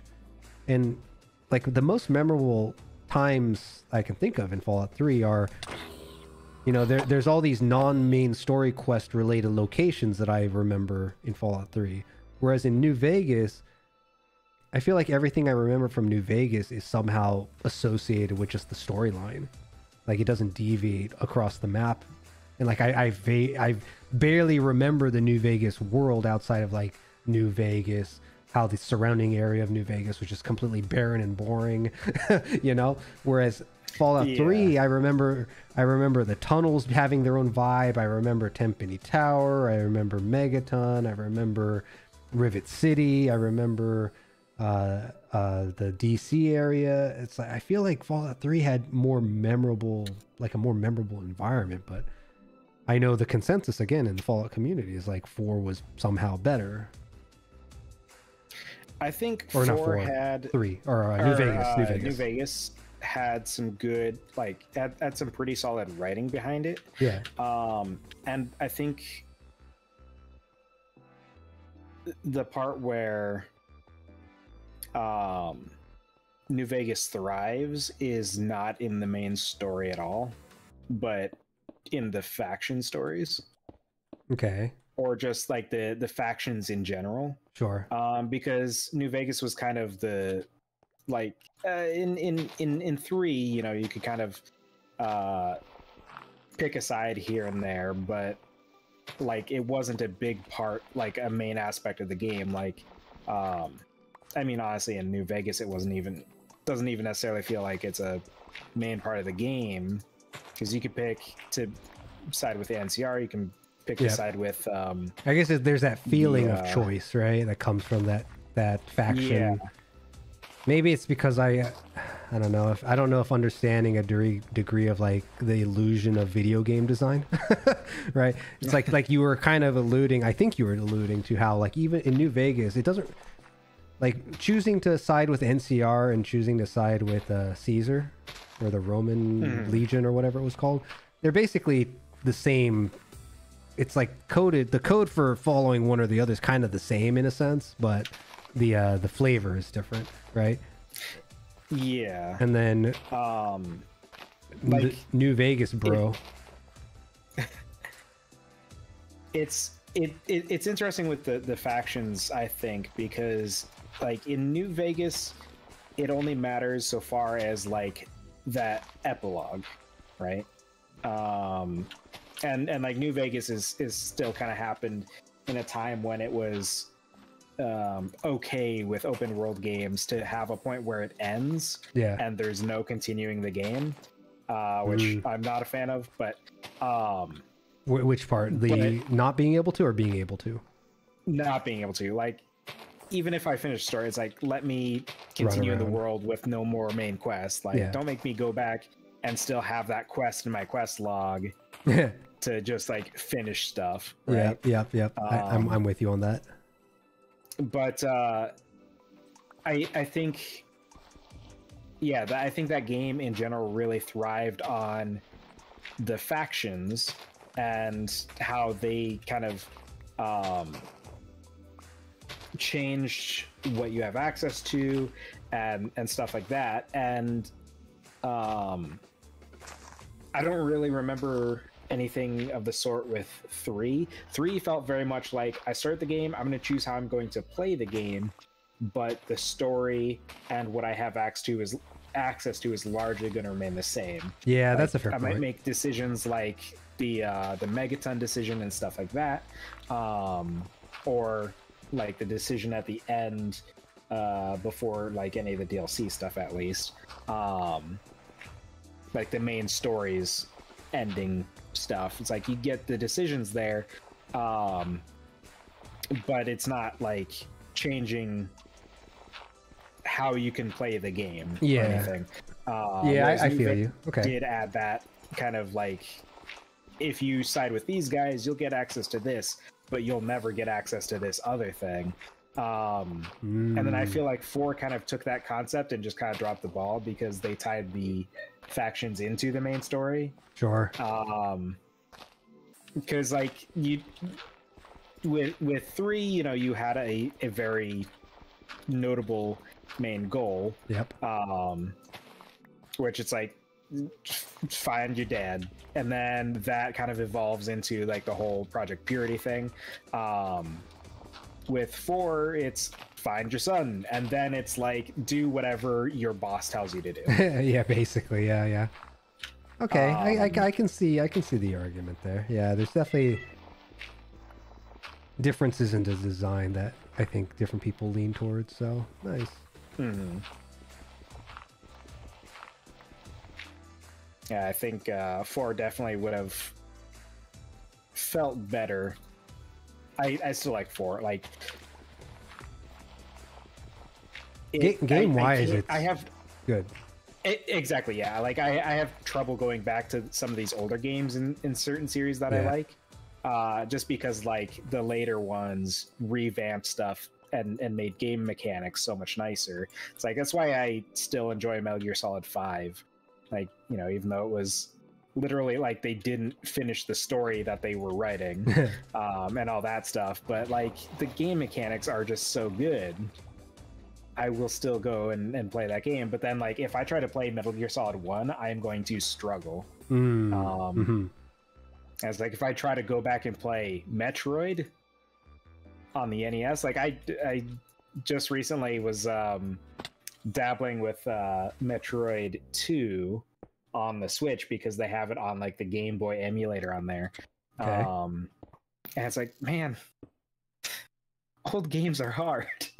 Yeah, but I mean, you know, either because of quality of life changes or just the fact that, you know, if a game was hard back in the day, it meant you were going to play it longer. And, you know, in the case of like arcades, then they're going to make more money off of them and stuff. So, well, that's true for arcade games, but not necessarily true for like the old school console games. I think it's just, yeah, that's a good point. I feel like, no, I think the difference now is that gaming is a bit more generally catered to like a more casual audience nowadays. Yeah. So, like we can see that with like almost all of the most popular games. Where does it come from? It comes from mobile, where people are just kind of casually chilling and playing. We see like Minecraft is huge, right? Which is a pretty chill, casual game. We see Fortnite, which is basically just a battle royale chat room, or at least that's what it looks like from an outsider's point of view, for me at least. Because they got all like, you know, you play the character you want, you run around, you shoot some guys, and otherwise you're just goofing with your friends, right? So yeah. Whereas back then, gaming was pretty niche and like it was less of a business, and well, it's always a business, right? But you had to really have a certain degree of passion to get into making games back then, compared to now where it's super accessible. Oh my fucking god. Fucking creeper. I'm just waiting for the day where I can type in an AI prompt and it'll make a game for me. There we go. And the world will truly be unsafe. I feel like it's already kind of getting here.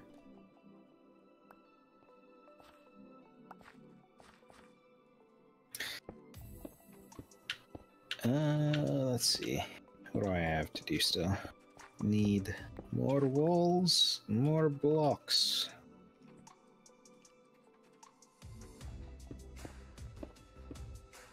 What are we gonna call you when you start making voices like that?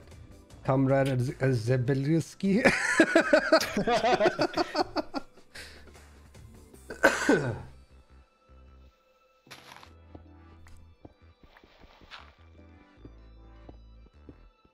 feel like I'm digging too much. How far am I? Which one's 0? This one's 0. 1, 2, 3, 4. One more.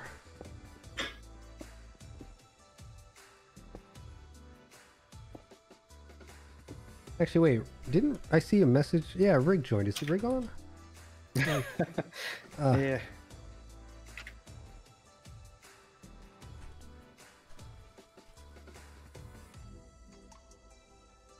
Let's see here. More, not tiles, polished. What does that remind me of? Oh, it's like the claw, but polished. Yeah. Oh, god damn it! Oh, fucking guys! I'm trying to run away.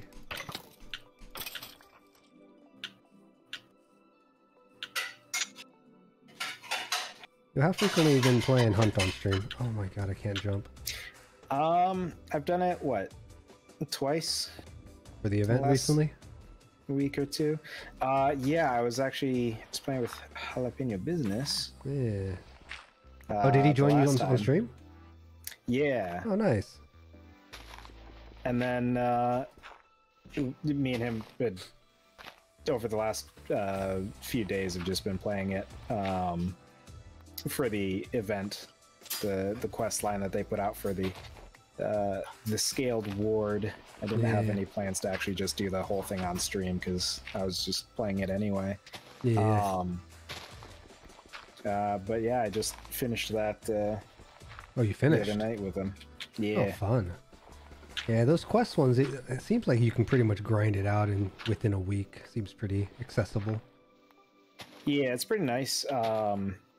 They give a lot less rewards than the big 2-month events and the actual holiday ones and stuff that they do, but hell of a lot easier for them to put together. Yeah, I absolutely prefer the quest line events myself, just because the other ones, it just feels like grindy work. Yep. It's like, yeah, we were just talking about casual gaming. Stopped playing. Yeah, it's why I stopped playing MMOs and stuff as much as I used to. Like, I would play Star Wars: The Old Republic a lot, and I had 2 problems with that game. One was that I was spending too much money on it. Sure. Because I was getting caught in their loot boxes. Oh. The other problem I had with it was that I felt like I had to keep going. Yep, it's that FOMO. I felt like I couldn't stop. Well, it's weird because it's a different reason than a lot of games, right? Like, I would hit the end game and I wouldn't even really engage with the operations, the raids and stuff, as much as I might in World of Warcraft or something.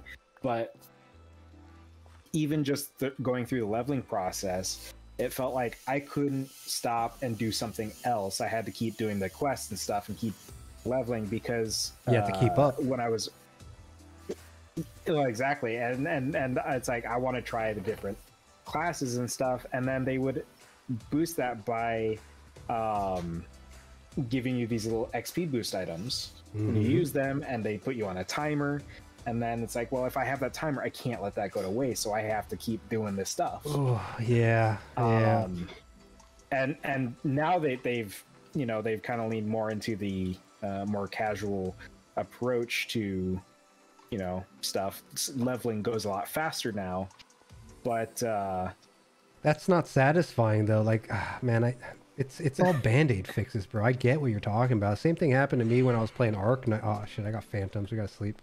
But no, yeah, no, they do it on purpose, bro. It's bullshit. It's ruining games, and like more and more people are realizing, like unless you're like in your teens or early 20s and you still have that mental energy because you don't have responsibilities that stress you out instead, it's like, bro, no one wants to sit here and treat this game like a fucking second job.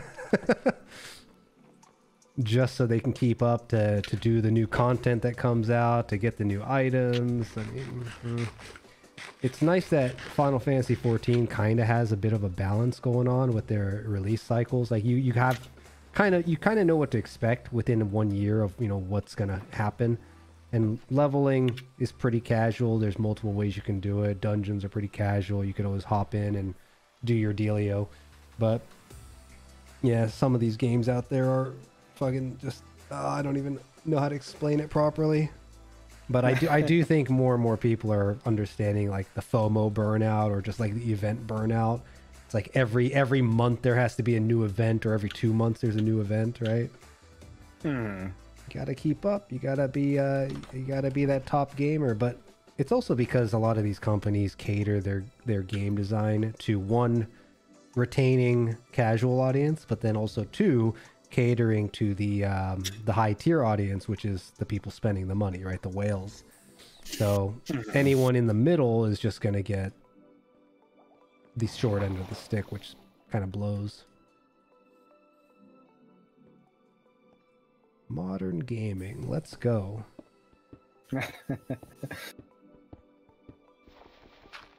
World of Warcraft is in a really weird spot when it comes to comparing the way that they run things to other things. Like obviously, do you still play? Yeah, a little bit. Yeah.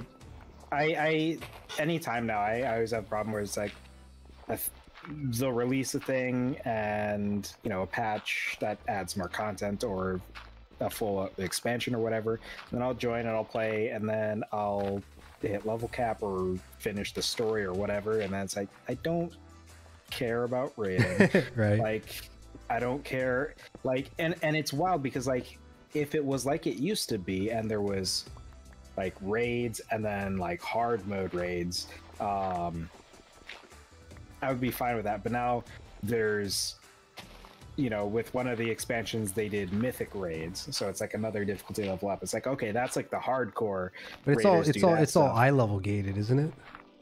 Yeah, but now, like, and it's been a while since they introduced it, but there's Mythic Plus now as well. Ooh. Where like you get keys and those go up, so you get like +1, +2, up to like +15 or whatever. Okay. And that is just like every number, I guess, is like, it's, I don't know, is it slightly harder or something?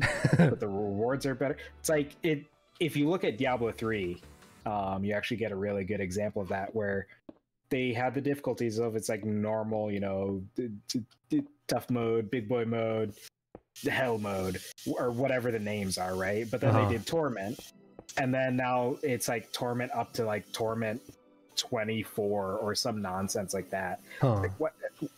Why is this necessary? It's like, I've never been able to comprehend why they do it that way. Like, why does it need to have 5,000 different difficulty levels? It's because all the smart developers left Blizzard a long time ago. I don't know. That's my response when it comes to Blizzard. That's a shell of a company if I've ever seen one. It's a shame. It is a shame. Yeah. Man, you live long enough to see yourself become the villain, right? It's kind of sucks for like, because like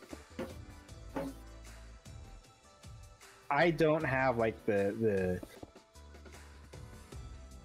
extra far back perception, right? Because like I always have like, I always say like people become people at like 4 or 5 years old. Like before that, you're not a person.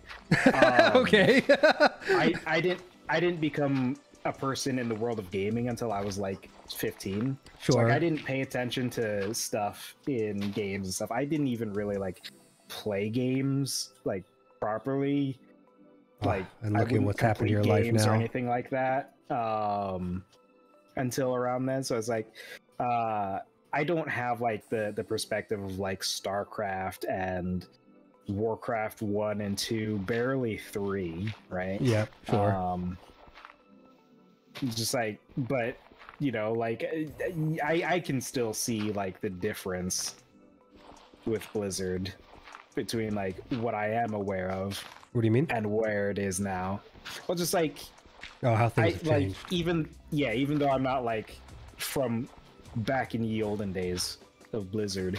Yeah, it's perfectly possible to like understand and respect something without having been there, right? You see that with, you can compare that with just history in general.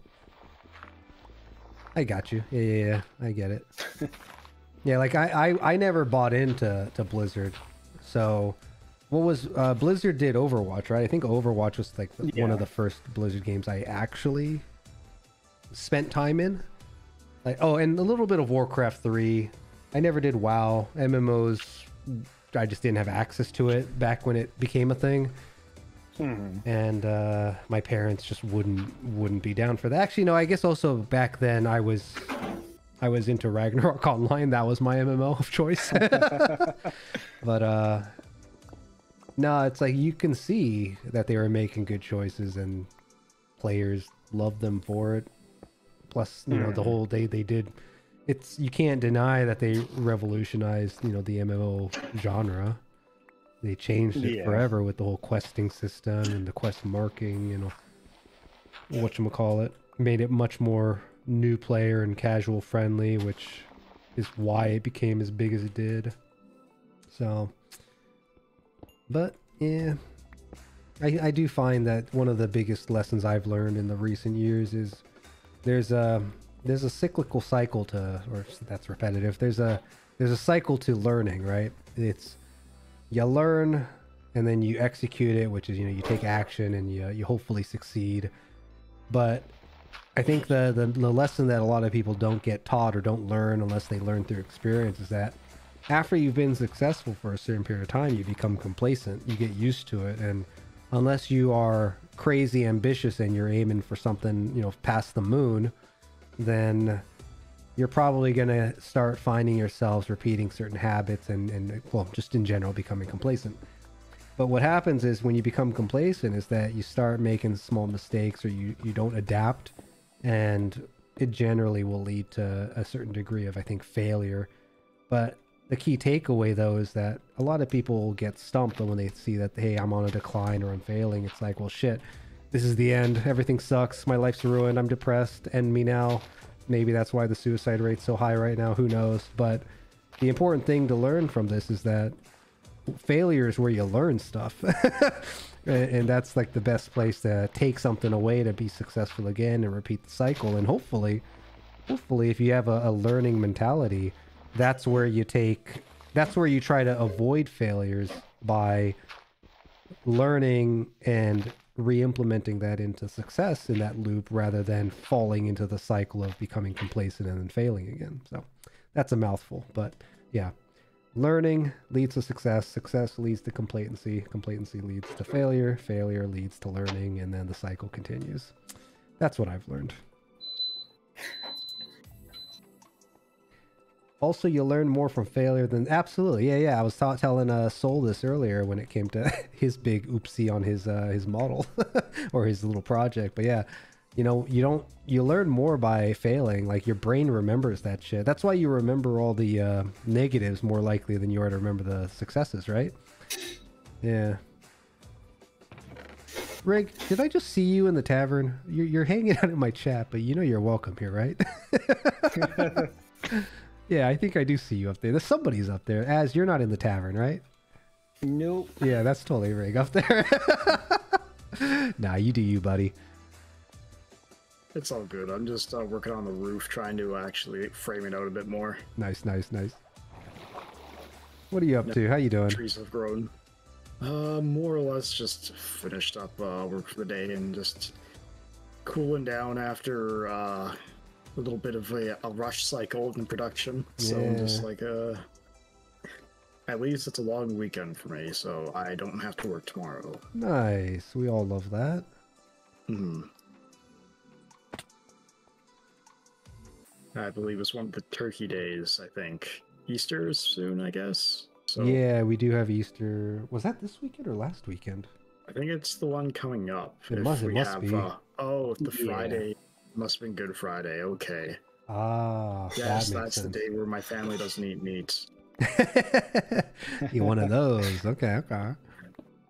I say my family, I didn't say I don't eat meat. Are they like old school religious, or what's the deal? Kinda. Okay. Being from immigrant families, just they're old school European Catholic / Christian. Gotcha. Seeing how that's pretty much all the culture that Portugal really has. Mm.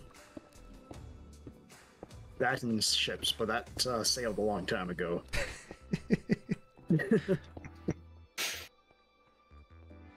Yeah, that's another topic probably for another day when it comes to religious shit. Definitely, It's always interesting seeing the takes of religion, though. Or at least I find it fascinating how people fall into different categories either for themselves or due to past experience. Well, yeah, of course. That's How it works. because it always has its own. There's always a personal interpretation. There is no right way. That means there is no right way. That Yeah. means there is no actual thing. If it's all up to personal conjecture at the end of the day, then is it really a thing? Yeah, exactly, right? Man, you put that together quite nicely. I agree. I like that. It's just as I often joke, it's when book clubs get out of hand. Yeah, there you go. It's not a cult, guys. Stop. That was always my way, roughly my way of thinking too. It's like, well, if you really follow the teachings, do you really need to go somewhere to prove it? But yeah, as we said, we'll get into it here. Yeah, that's that could be a.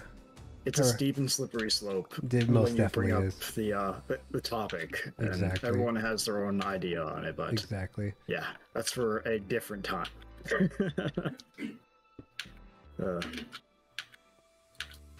But yeah, anyways, I'm just working on the roof. Fun. Yeah, just figuring out what I want to do. I'm thinking it might be neat to have like a little slope to begin with before it really starts to rise up, so that way we can have like those little like windows on the side of the roof. Oh, that'd that be you see in, cool. like older houses. Yeah, for the ventilation and whatnot. Yeah.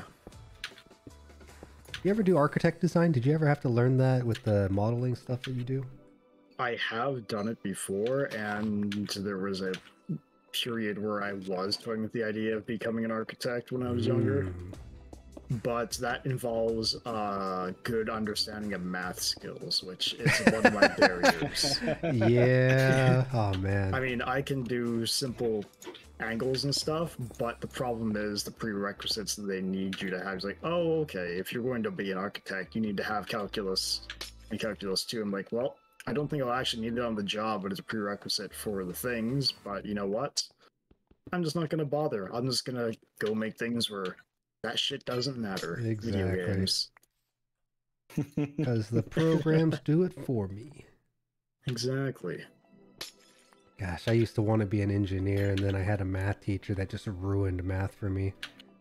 And like I was That falling also a thought, behind. too. I didn't just like I tried to ask for help.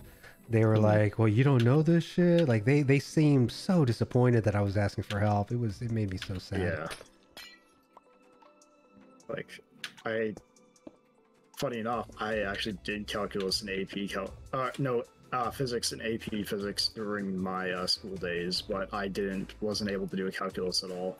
Yeah, actually, that's funny. I'm in the same boat. I did AP physics and man, I had a great physics teacher. He made me really just appreciate just how the world as we understand it works. Electrical, mechanical, I forget what the fluid fluid physics and all that fun stuff. Ah, man, physics was a great class. I think a lot of the science teachers always were really great, and all the math-related teachers were just shit. Like I have yet to have a good statistics teacher, which is interesting to me because statistically you'd think you'd have a good one in there somewhere. Good thing. Yeah. But I guess the percentages are just a little off. Yeah, exactly. See, it's a poor ratio. 1, 2, 3. It's just you're looking for the anomaly, and all you get is the mean. Oof, oof. Count on Rig to have the best puns.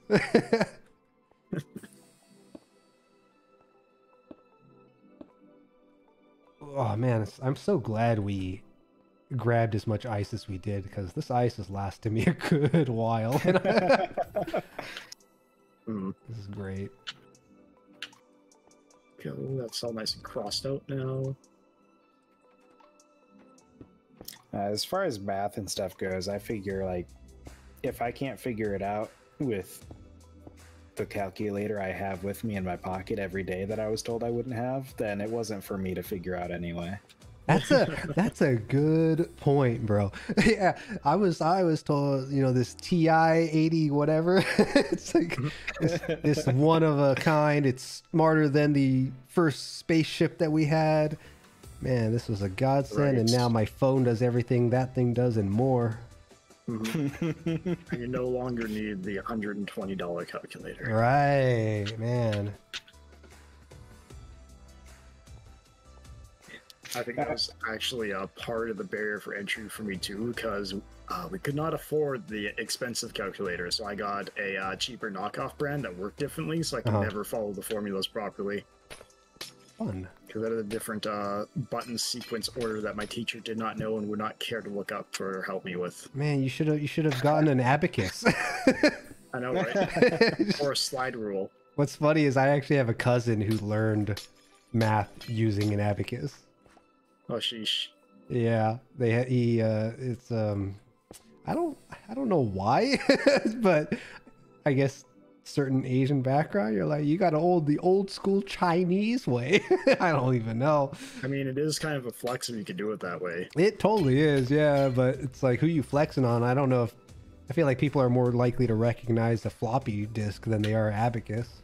It's like, I mean, I've seen an abacus and I've used one like elementary school. yeah, okay. But not like a legit big one. Part of me, the cynic in me, is like, man, people are gonna look at an abacus today and be like, oh, is that a back massager? It's looks a little... It's Oh a weird shit! clothes rack you have. It's tiny. Yeah. It gets all the wrinkles out. Yep. Guys, creepers are... Why do they always seem to sneak up on you? What's the deal with that? Are they programmed to spawn behind you? They're programmed to be creepy. Yeah, I guess so. Do you know the origin of how a creeper got into the game? Nope.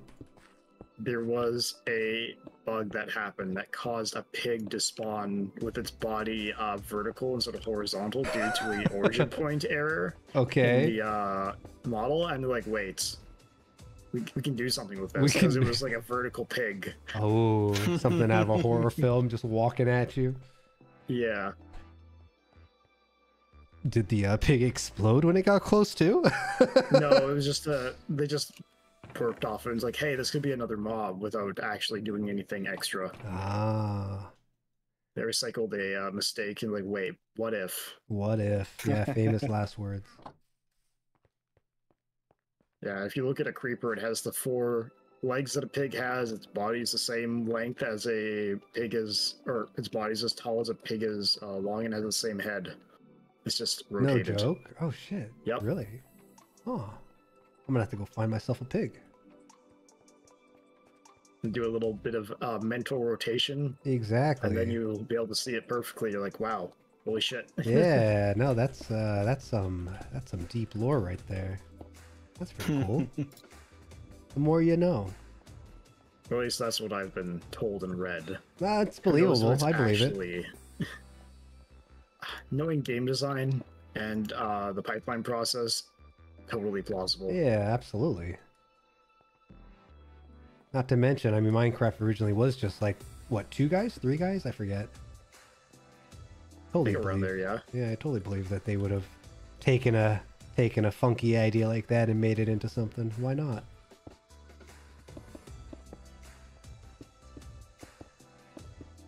How far does this one have to go here?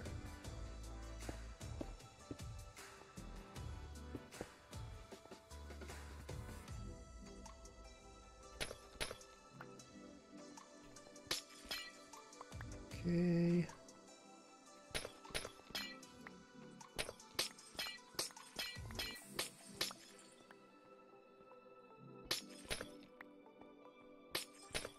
Man, Silk Touch is a nice enchantment. Yeah, it's pretty helpful, especially when you're dealing with ice. Oh, 100%, yeah.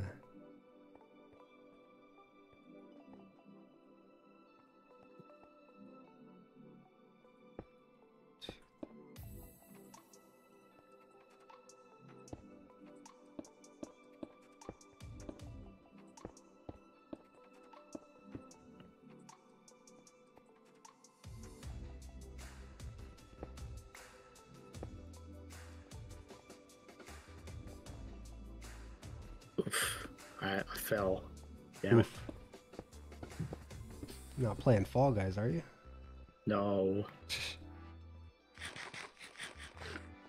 Hey Rick, since you've been playing what is it, the Breath of the Wild, when does the new stuff come out? The new game comes out on the 12th of May. 12th of May. Okay. At this rate, I should be able to just finish it by that time. Nice. You gonna find all the Koroks as well? Oh no. Wow, you got time. You got a whole month, bro. Nah, I've tried that before. I'm not doing it again. Oh boy. Wait, did you actually finish though? No, I gave up. Oh yeah, I'm in the same boat. No way. What Same was with it? It all was the like, shrines. wasn't it like 900, 600? Something crazy. I think it's 900. Yeah. I think I did everything except for the Koroks. I got like, I don't know, 200 or 300 before I quit. Yeah. I haven't actually played through the ending myself, but Which one? The final boss fight or the DLC stuff? the final boss fight. I've done. Oh, you know what? There is another thing I haven't done. I didn't do the what do they call it? The Master Challenge or the Heroes Challenge, or not the like harder difficulty one or whatever, but the super dungeon. Trial of the Master Sword. That's the one. Because like I wanted to, because it's like, oh man, the sword that's always on. Yes, please. Get that extra power, but I'm not good at video games. Well, I don't remember if I did it or not, or got to a point where I tried it too many times and gave up because I got too far and died. It's like when I played Bloodborne and Elden Ring, it's like I do like 2 attempts at a boss. I usually die the first time, get it the second time. But the Trial of the Sword is like, no. It's like no checkpoints, nothing. Just if you fail, start over from nothing. Ugh. Gosh. Gross. I'd have to go back, but I'm pretty sure. I feel like I did it. I don't remember it though. What was the deal with it? You start with nothing, Right. and you go through like 50 floors or something, and they progressively get harder, like stronger enemies, more enemies, different like more challenging. Okay, yeah. Basically, it was like a circumstances that you're survival mode deal. Okay. Gosh, did I don't remember. It's been so long since I touched that game. It was a lot of fun though, man. It's rare these days for me to find games that will like suck me in and I get immersed. I'm just like, this is all I want to do with my time. I think Breath of the Wild was one. Xenoblade Chronicles X was like the other one on the Switch. Was it the Switch? I think it was the Switch. I don't know what happened. The games that have gotten me recently. Yeah, I guess beyond like going back to games that I just always play, but like Metroid Dread was one for me. Yeah, you've played that a few times, haven't you? Dread I've played once, but I actually just played through Fusion again as well. Fusion's they what just I'm thinking added that. Mhm. Yeah, Fusion is the Game Boy Advance one. They just put that on the emulator on the Switch. And I had to play through the game again, because when I first got a Game Boy Advance, that was the game I had on it, and I played it all the time, mostly because I was not good enough at games, and so I took 5 million years to finish it originally, probably. It just got kicked out flying. You fly hacking, bro? Apparently.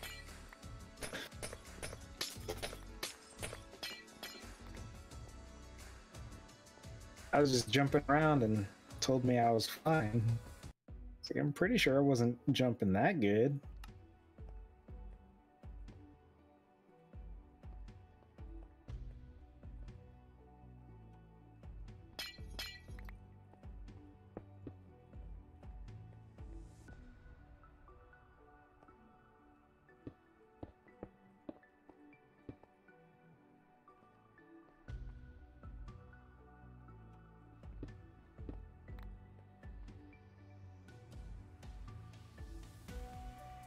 Did I just fully have like a network thing?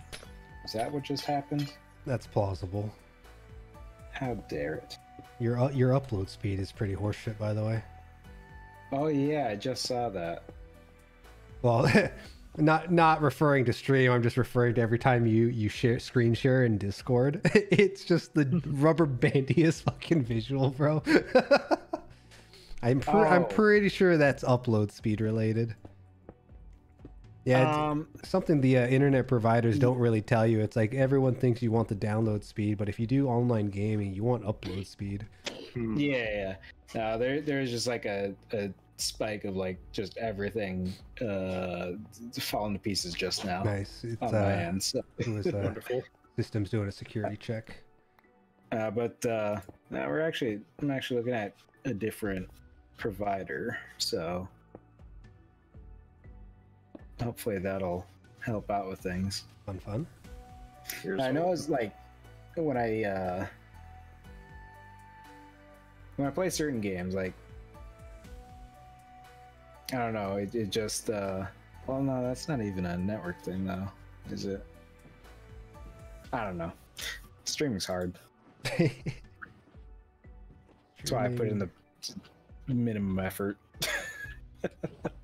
Yeah, but you're kind of doing it for fun. Your main deal is running games on God, I get this mixed up every time. Start playing or just playing? Start playing. Start playing. Yeah, oh, man. Every time I'm broken record. I think this stream is going to be another 2-parter, not by choice, but by laziness. You I did one where it got like where my stream was split up for one reason or another. I don't remember why.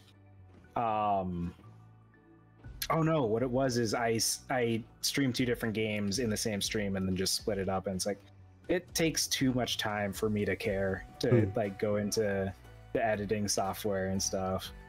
Probably partially because I'm using editing software from when I was, doing YouTube stuff a million years ago. What are you using?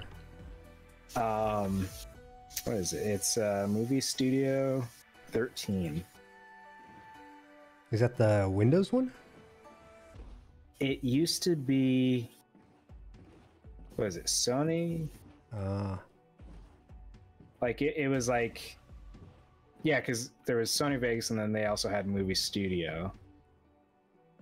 And then it got sold off to some other company, and now it's not like a Sony thing anymore.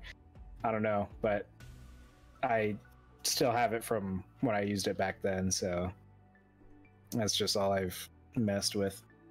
And yeah, just like if it's gonna take me longer than it takes to upload the video to YouTube to like do anything with it, then I'm not gonna bother because I just Well, not yeah, that's what invested. that's what happens when you got, you know, 10 gig files that you're trying to upload. It blows my mind that Google even accepts file sizes like that.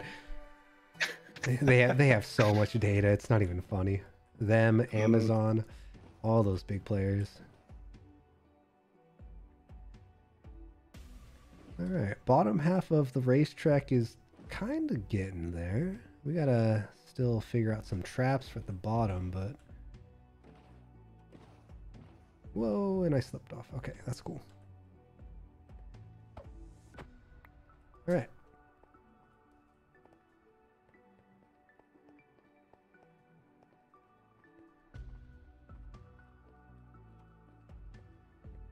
Question is what to do.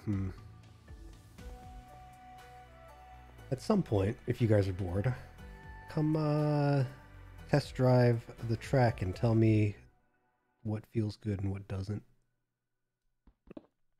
Could do that. I am just heading back that way now, so Yeah, I still gotta close off a couple spots I think up top, but the bottom side looking pretty good. I think I've accounted enough room. What the hell was that noise? There's totally a hole underground here somewhere. There's always a hole underground somewhere. That is true. Yeah, are you down there? Are you digging? No, not this time. Not this time. I just had a situation earlier where I was going along my pathway here and I heard the burbling of lava, and it's like, I cannot let that continue to be. And when I was doing the Grove stuff, there was a few times where I was going around after kind of like reshaping the terrain, and I would hear zombies underground somewhere. It's like, I hate this. This has to be fixed somehow. Yeah, truly the worst of nightmares.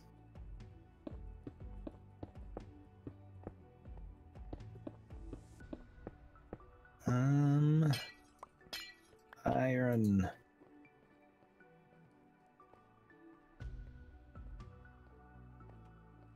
More nuggets. We're probably gonna need. How do you make these little hanging lanterns, Rig? I think you were the one that put a bunch of these down here, right? Yeah. Oh, I made too many lanterns. That's iron, chains, and nuggets. Chains and nuggets. Oh yeah, yeah, of course. So to make the lantern itself, you surround a torch with the iron nuggets, and then the chains can connect to it to make it a longer chain. Iron nuggets. This is before they become ingots? You take an ingot, just put it in your crafting table, and you can break it into 9 nuggets. Oh, okay. That's pretty basic then. Cool.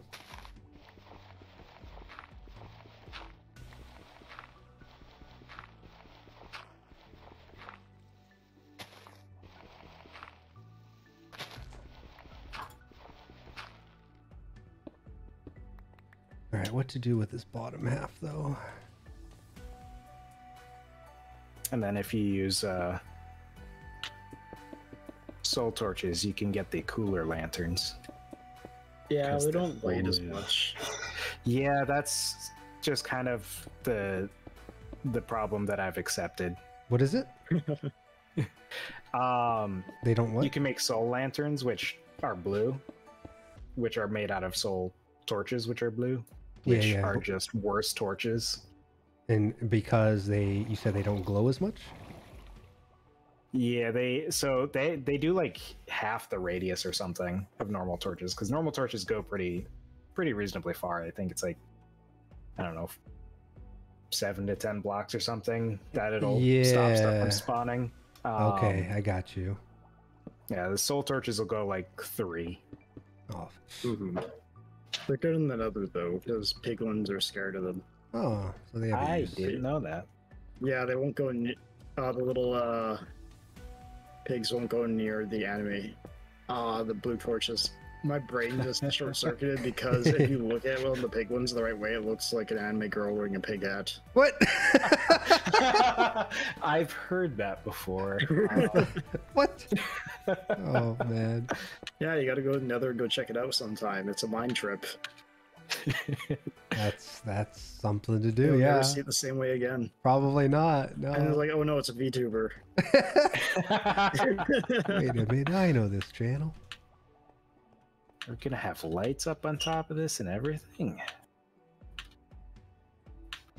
Welcome to my stream. My name is Hoggy. Oh my god. All right, let's try this. Alright, that side looks good. That side looks good. Oh, there he is. There he is.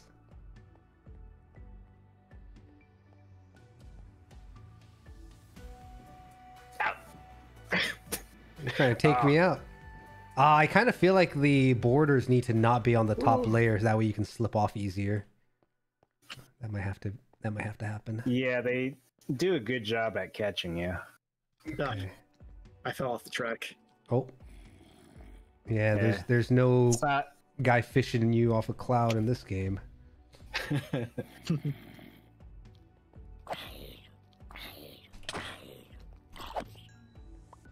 All right. Dun, dun, dun, dun, dun, dun, dun. Ow! There's a zombie on the track. Oh man. Yeah, we're gonna have to make like the how to fix this to make it zombie proof. You need to put a too high wall around it and put more torches on it. Yeah, but we want people to be able to fall off too, so You could put a lot of torches around the place and then dig out all the terrain around it so that there's a barrier. like a moat, right? And then and then make a too high wall around it. That's probably the way to go. Oh yeah, okay, that's probably the way to go. Oh, whoa! How'd you get back? How'd you get up here? He spawned on the hill and jumped on the track. Oh man, they got jumping legs. If there's no torches on the top floor, they can spawn up here too, right? Yep. Is what I understand. We need to have adequate light so they don't spawn. Ice is still a spawn service, I think. The only thing that doesn't actually spawn anything are leaves. A what? Leaves. Oh, leaves.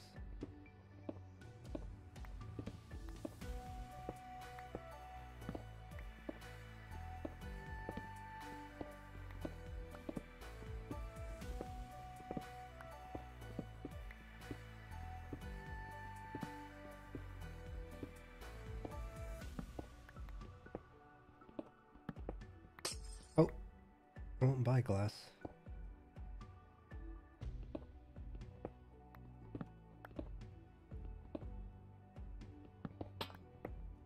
So, considering how you guys both just ran around a couple times, track feels pretty good, right? It's not too bad. Yeah.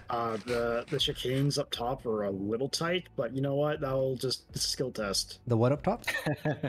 The twisty turnies. Yeah. All right. So those are going to get a little bit wider because I'm going to make them all ice instead.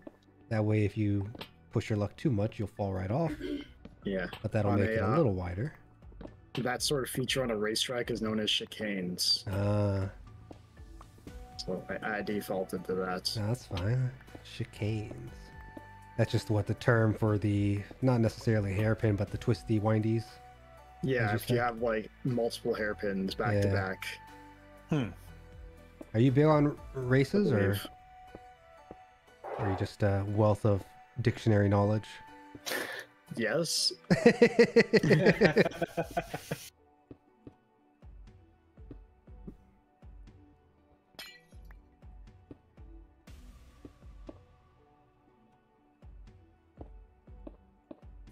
You guys ever read the dictionary? Not recently, no. I used to at one point, just because it was interesting. Sometimes like, oh, so that's that word. Yeah, yeah. See, as you laugh, but people do it, okay? It's a thing people do. I mostly look up word definitions when I'm trying to say something in D&D. Clever or fun or interesting and just second guess myself. Nice. It's like, no, that word can't possibly mean it. If you say it, they're all gonna know.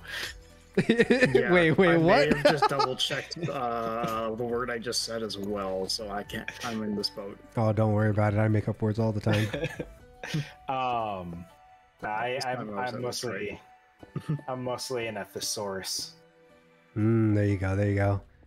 Gotta get those synonyms and those antonyms. Well, yeah, that's how you make sure your writing for your campaigns doesn't get too stale. There you go. Exactly.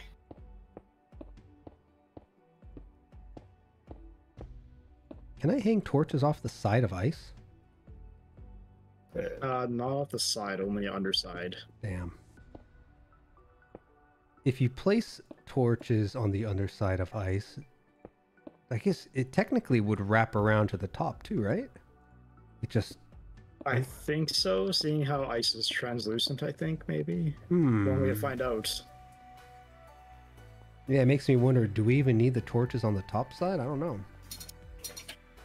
Alright, gotta drop down, collect anything that fell.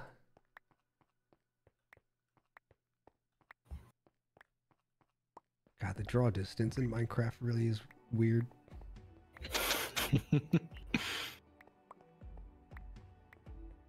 Or is there like an object limit? I don't know. You can change your object limit, chunk load data, and I guess render distance from your settings. Is that all client side? No, it's in game. Right. Okay. So but it's like video. You can do render distance 29 chunks, simulation distance 12 chunks, sort of thing. So I must just have it set pretty low. Yeah, by default it's not at max. And do you set yours to max? Not usually. Maybe at one point I was able to, but I don't think I can anymore with Minecraft at this installation level.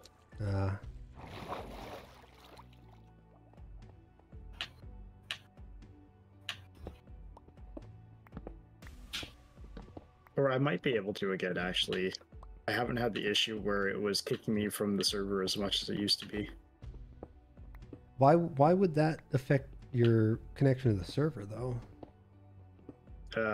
Too much back and forth between player and server can cause timeout issues. If my internet speed doesn't support enough upload speed. Gotcha. As you were saying before. Yeah. Man, games are weird. Yeah, because every time I get kicked, be like, oh, timeout error. Okay. So probably maybe some like desyncing going on and it times out. Man, the timeout must be low then. 30 seconds, 90 seconds is my guess. Must be.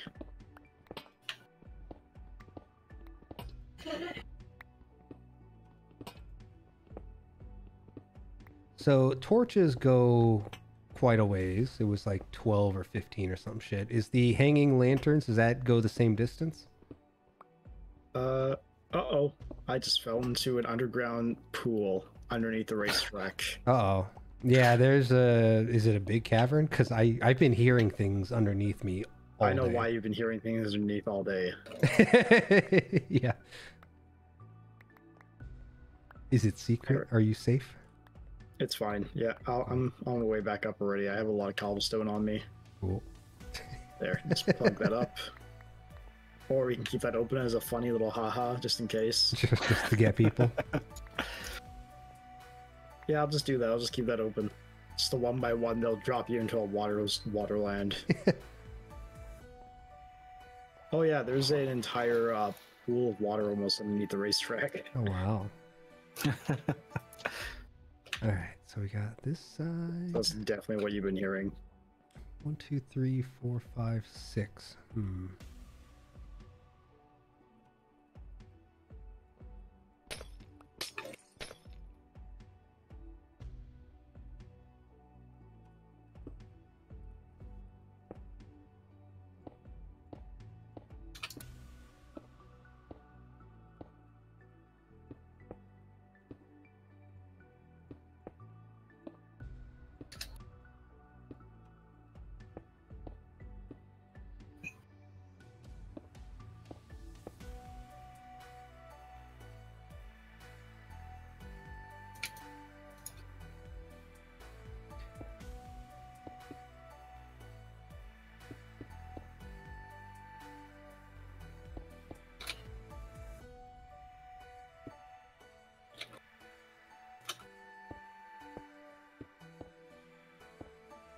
1, 2. That's gonna be interesting to fix. Okay. What did you find? Oh, it's just when I removed one of the layers. I've been going around the whole track and just digging a moat around it so things can't get up on it. Okay. And there's a big portion where it goes straight to the underground water pool. That patch up. Unless it's an extreme water hazard we want to put into the racetrack. You know what? What happens if we put water in the hold area? Do zombies just float across that? Or do they avoid water? Float. They will just sink there. But they might also turn the drowners too, possibly. And if that's the case, then they're going to be throwing tridents at racers. That might be cool. that might actually be cool. I mean, if you want that, you can go ahead and put the water in. Yeah. That might not be a bad idea. You got some turrets shooting at you. Come on, we need some obstacles. Just go full F-Zero with it. There you go. Make it as deadly as possible. I mean, it's already going about the same speed. Man, I was so disappointed when I was playing Kerbal Space Program. I was like, I'm gonna make an F-Zero machine, and so I made the Blue Falcon because felt like the easiest one to recreate. And I looked at the speed, and my thing in Kerbal Space Program could go way faster than the like souped up, even better, like super mega fast version of the Blue Falcon. It's like, man, these guys are slow. This is supposed to be fast.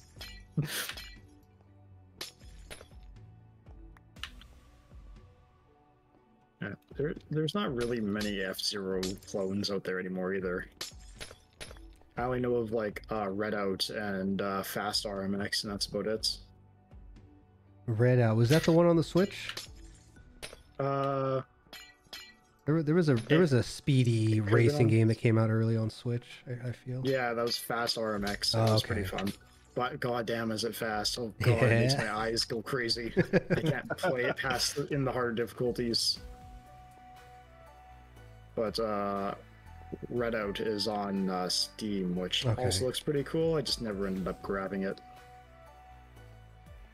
It's not enough customization for me.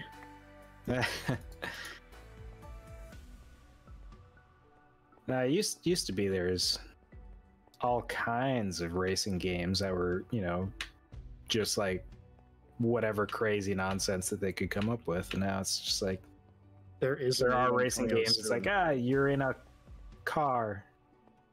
They're making a spiritual successor to Lego Racers.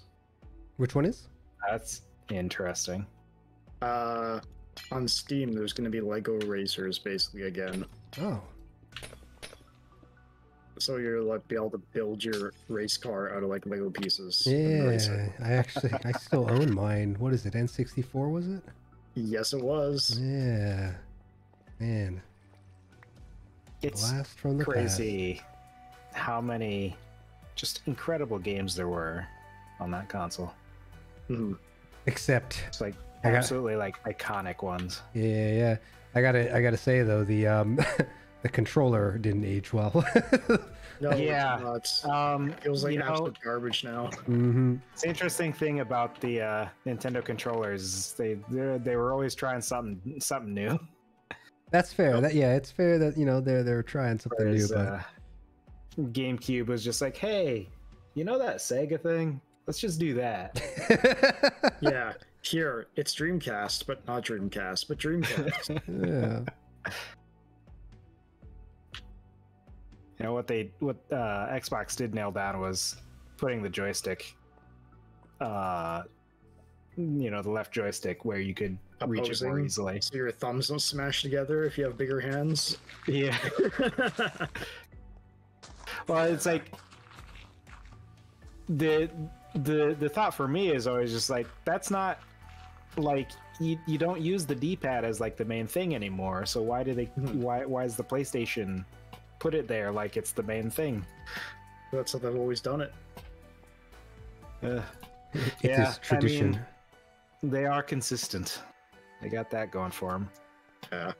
Though the PS5 controller actually still does feel nice, because even though it has the two joysticks that are lateral to each other, it still has like enough room and stuff, and actually feels good due to the ergonomics of this. What? That's cool. I haven't tried that one. What But, system did you guys start with? Or handheld? SNES. SNES. Yeah. Okay. Okay. Yeah. That's why I still play F-Zero and stuff, because Yeah. like that's where I started. I'll never play that Lord of the Rings game that I had on there though. I hated that game because I couldn't figure it out. I would actually be streaming a game that originated on the SNES, but unfortunately they did not provide a Canada release for it right now. Huh. Yeah, it's a mecha game. The first mecha game I ever played, actually. It's called, it got localized to Cybernator for NA. Oh, what a horrible title. But anyways, it's Assault Suits Valken. Is that the one where you can get in and out of your guy? I'm not sure if you can get in and out. In the later ones, you might be able to, but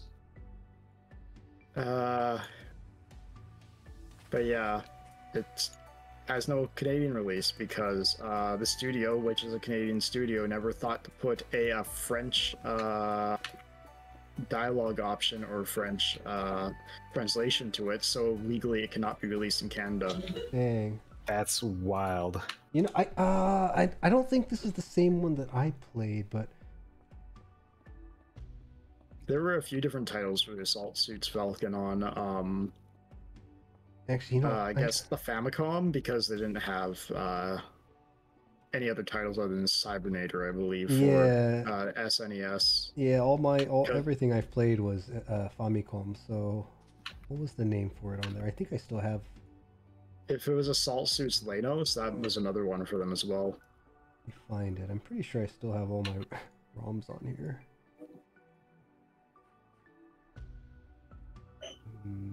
There, we have a moat all around the racetrack. So they can get in and they'll just be down here and just go right the corner. Nice. And the skeletons will get down there and shoot at you. Incredible. Oh, they might be able to jump over this gap. I gotta mine this out, actually.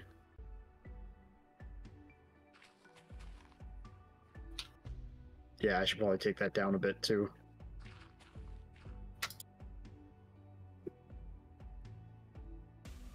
Just in case.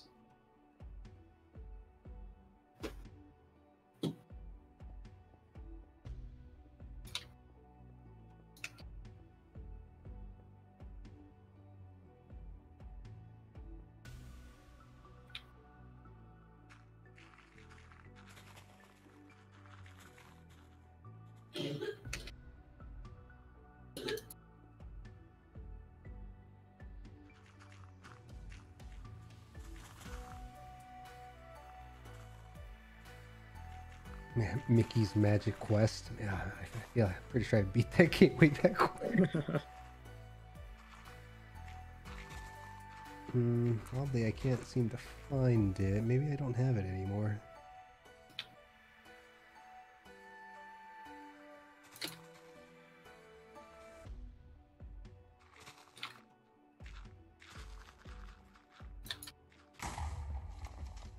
I heard a boom. Yeah, it's fine.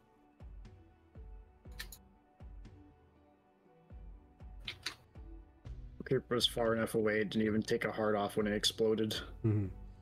But yeah, the old SNES one, I didn't own an original copy, but I have played one that looks very similar, and you could get in and out of the mech and get into different mechs, and there was one that could like reverse gravity, there was one that turns into like a ball.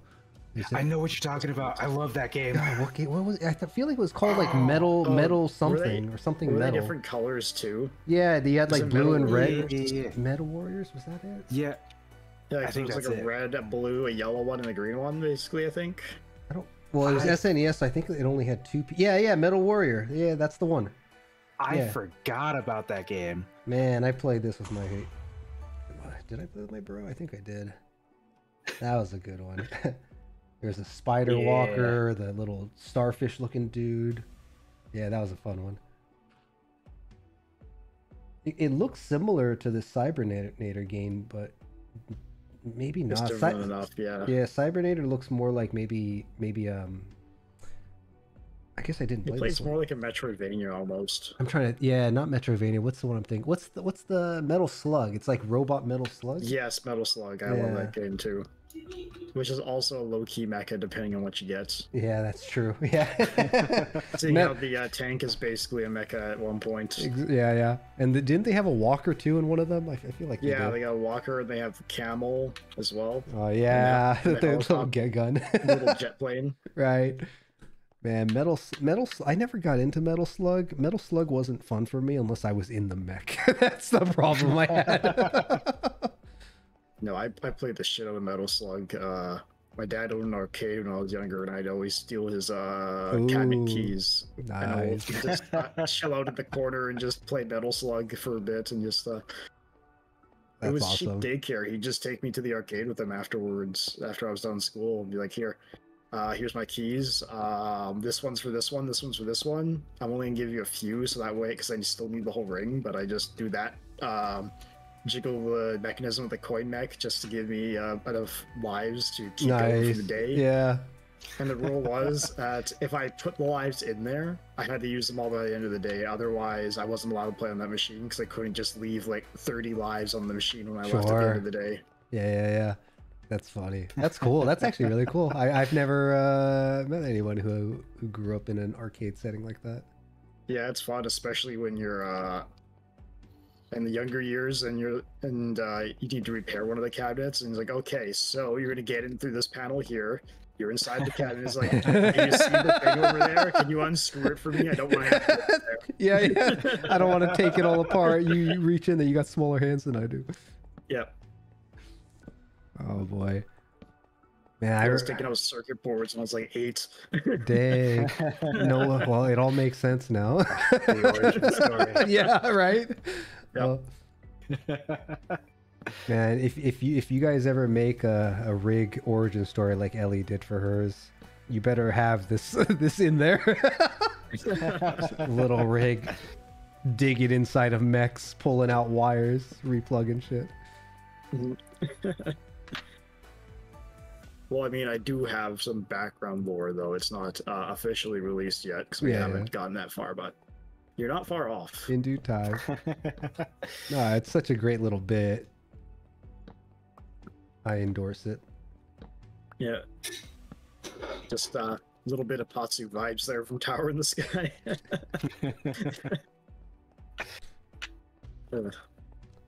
And the only experience I've had with janking an arcade machine is we had this one, I think it was a pizza place that had arcade, right? A lot of them did back then.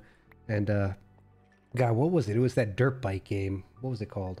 Excite Bike? Excite Bike. Yeah. It was Excite Bike. And if you just like shook the console area in like a certain, like you gave it just a nice little bump in the rear kind of a deal, it would just give you 1 credit. So yeah, that was great.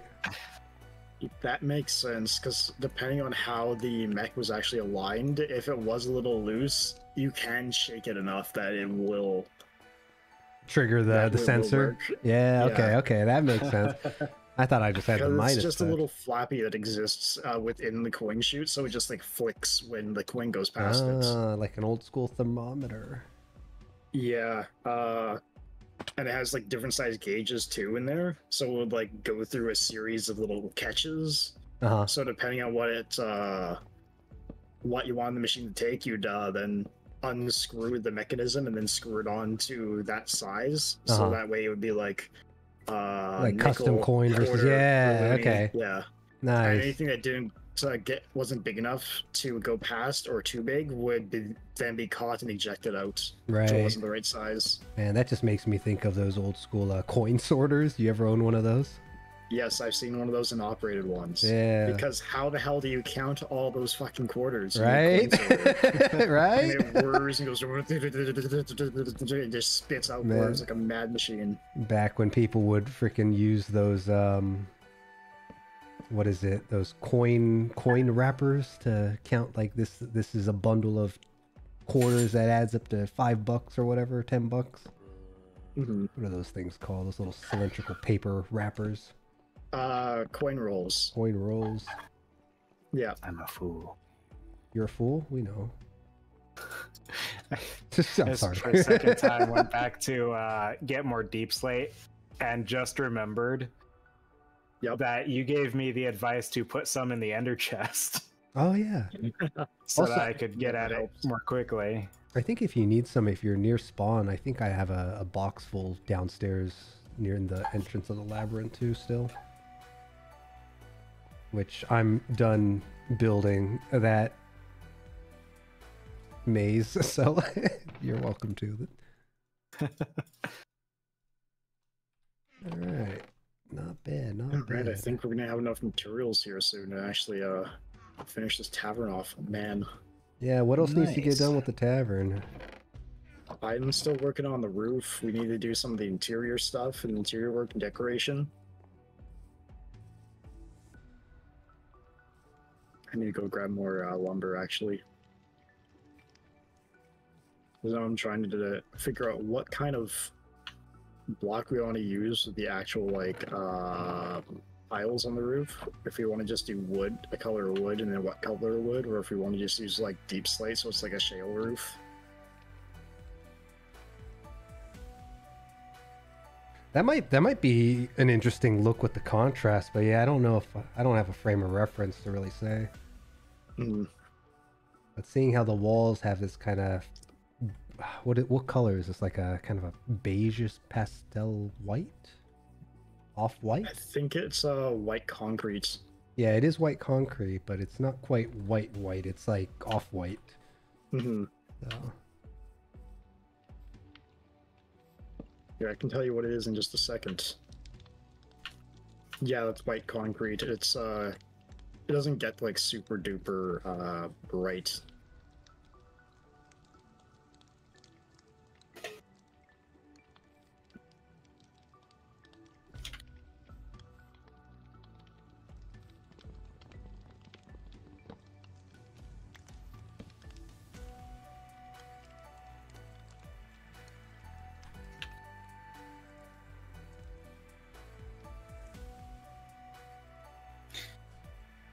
You know, I figured putting in this little kind of overland bridge thing and then a few sets of stairs would go a lot quicker.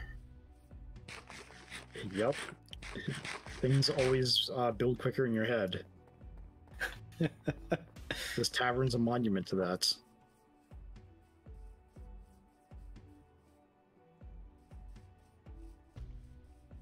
So when do we add the Eye of Sauron to the top of that? It's just the finishing touch for every build on the server now. There we go. It is Started with Cat City. It is a hell of a yes. sight to see when you look up, when you're running around and you see this massive tower in the distance pop in though. One thing I did on another server is I made a giant obelisk in the middle of an ocean somewhere. Ooh. And it's just like, why is it there? It serves no purpose. It's just there. There was a way to dump all my deep slate and blackstone and stuff. That's actually something that was really fun when I had played Valheim with some friends when it first came out, because for some reason everyone just scattered instead of working together. there was like occasional working together on you know, as we passed by, but once a couple of the players stopped playing, eventually I still kind of roamed around, and I'd come across like these little camps that somebody just made, and like roads or bridges, like land bridges that people had made. And it's like, huh, this isn't natural. Who made this? Who was here?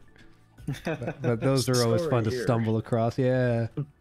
It actually changed kind of the way I played Valheim on my own, because what I would Because what I used to do when I played with them is I just stayed in like one place and built this massive, great grand hall. But on my following playthroughs, I ended up kind of making little mini nodes as I traveled around. But I'd still have like 1 or 2 home bases. But that was a lot of fun. Stumbling across stuff. Well, I think I've done a pretty good start to this for now. But I think I'm going to have to head off and make some food because I haven't eaten since my lunch break. Yeah, and I'm pushing to 3 hours, so I'm going to be wrapping up soon anyways. But yeah, fun as always, Rick. Thanks for jumping on. Thanks for the help. No problem. Enjoy your dinner. Yep, and I'll catch you guys next time. Take it easy, bud. Have a good one. Bye-bye. Bye-bye. All right. So for the racetrack, I think some blockades on the bottom and maybe some, I don't know. Actually, where are you at? Are you working on your road again? Yeah, I'm just kind of finishing up this little bridge section of it. Okay. Before I hop off for the night. Need to make like a champion banner position like we did with the fighting pit. Yeah. All right, let's see how this goes. Ooh.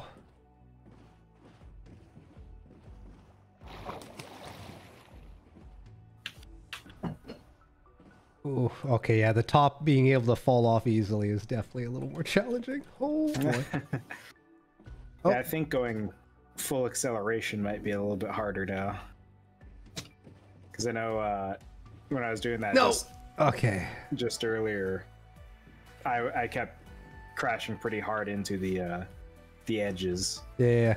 Okay. Yeah, and then making the exit a little bit tighter at the end. Oh, you have to actually be like straight in order to get through that. Did I already have that little pinch at the bottom, or did you make it on the top? I'm not sure what you mean. All right, don't worry about it. If you ever come back, you'll know. All right, this is working out pretty good. I feel like the top between possible people in the back seat shooting at others and just trying to get to the end first, there's probably no need to put brakes on the bottom. Oh, can I make it? Ooh, that's tricky. All right, it might not have to, it might need to be 3 wide. Shit. All right, this is pretty good. I'm pretty happy with this. That's pretty good.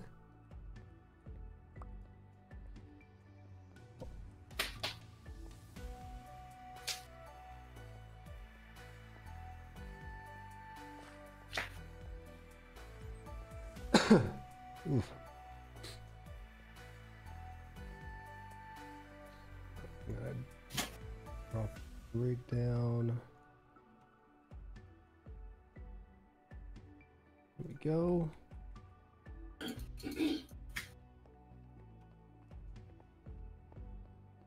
Let's see. Yeah, you know what? Forget it. I'll do it next time. I need to finish my dinner before it gets gross and cold. Although, that's probably too late for that now I think about it. But it's fried chicken, so it's okay. Fried chicken's usually okay when it's not piping hot. Yeah. Shoot, I mean, fried chicken can still be good reheated and everything, even. Yeah, actually, you know, that's a fair point. Yeah, you just bake it a little bit, get it nice and toasty again.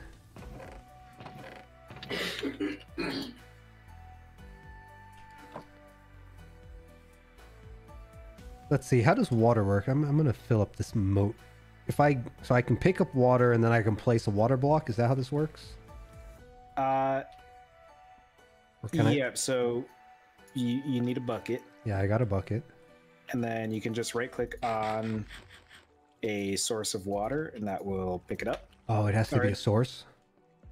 I think so.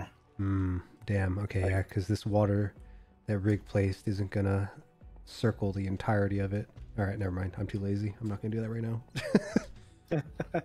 Like, yeah, because what you can do is if you get a little 2x2 like space in the ground, Yeah. and you just fill 2 of the corners that aren't like side by side. Oh, you know like what? 2 opposite corners. All right. You can make an infinite water source. I think, you know what, that must be what this is. Somebody did that already. Yeah, because that'll just turn, like, it'll fill in the spaces that you don't fill in, and those become water sources. Okay. Very nice, very nice. And that way you don't have to, like, hunt down water.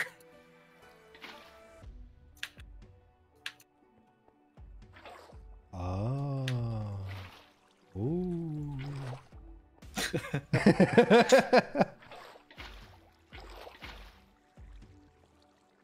Did that work? Oh no, it didn't. Damn. Okay, so you got to go back and forth to get both. Okay. Interesting. Very interesting.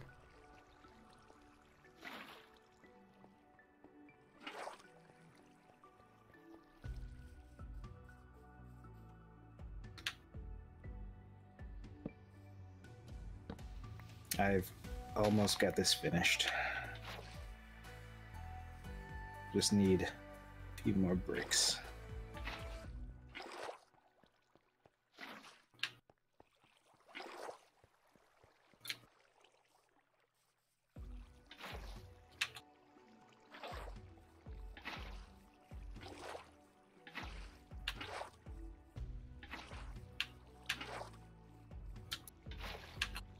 Aha, look at that. Oh man, I'm learning. I'm a Minecraft champion now. I know how to use water. There you go. Basically mastered it. Basically, man. Can I uninstall now? I don't think you're legally allowed to uninstall until you fight the Ender Dragon. Oh. That's the big boy dragon, right? At the end? Final boss? Yep. Genuinely something I think would be cool if you could have, like, in the overworld. But it'd also be problematic because I think the dragon can blow up blocks. Oh. Though they do have a boss that, like, a secondary boss that you can make. Like, you can summon, I guess. Is that the one that Ness fears? Probably, yeah, because, like, it'll fly around and it'll shoot out, like, explosions that will destroy stuff. And I think it's even got more health than the dragon does. Ooh. That sounds pretty fair.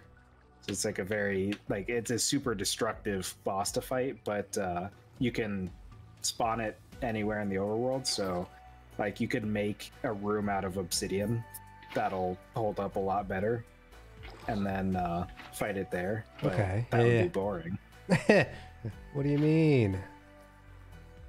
That's well, like the fun if there's no risk involved. There's no risk, yeah.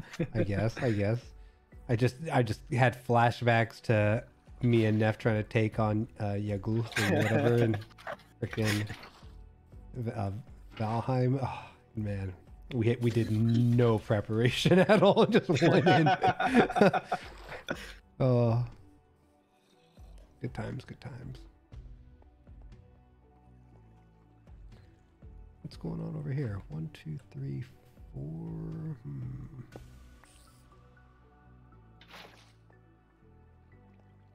That's it. It's done. It's finished. Now, the only thing that would be left to do now is to actually connect the stone sections that I made anywhere there's like an elevation change and just have it fully paved. Make it, what is that, to smooth it out? Yeah, because like I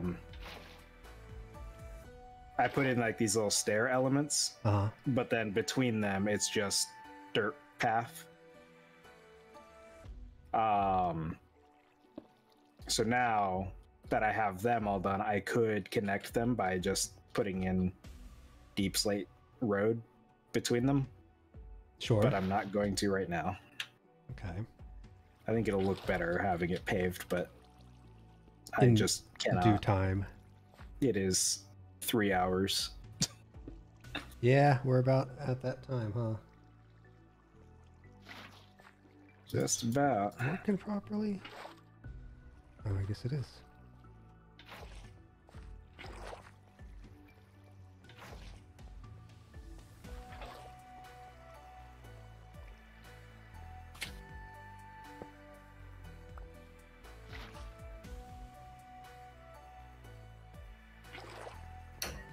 I have a truly absurd amount of rotten flesh in my storage. Yeah, you can convert some of that to whatchamacallit. Emeralds, was it? I forget. Something at the yeah, something at Novaswarm's place takes flesh. They've got a guy for that. I forgot about that. That'd be a good idea. Yeah, I gotta come over and see what sorcery you've done. What do you mean? No such sorcery here. That's what every hag in the swamp would say. Oh, what happened to here? That block is missing.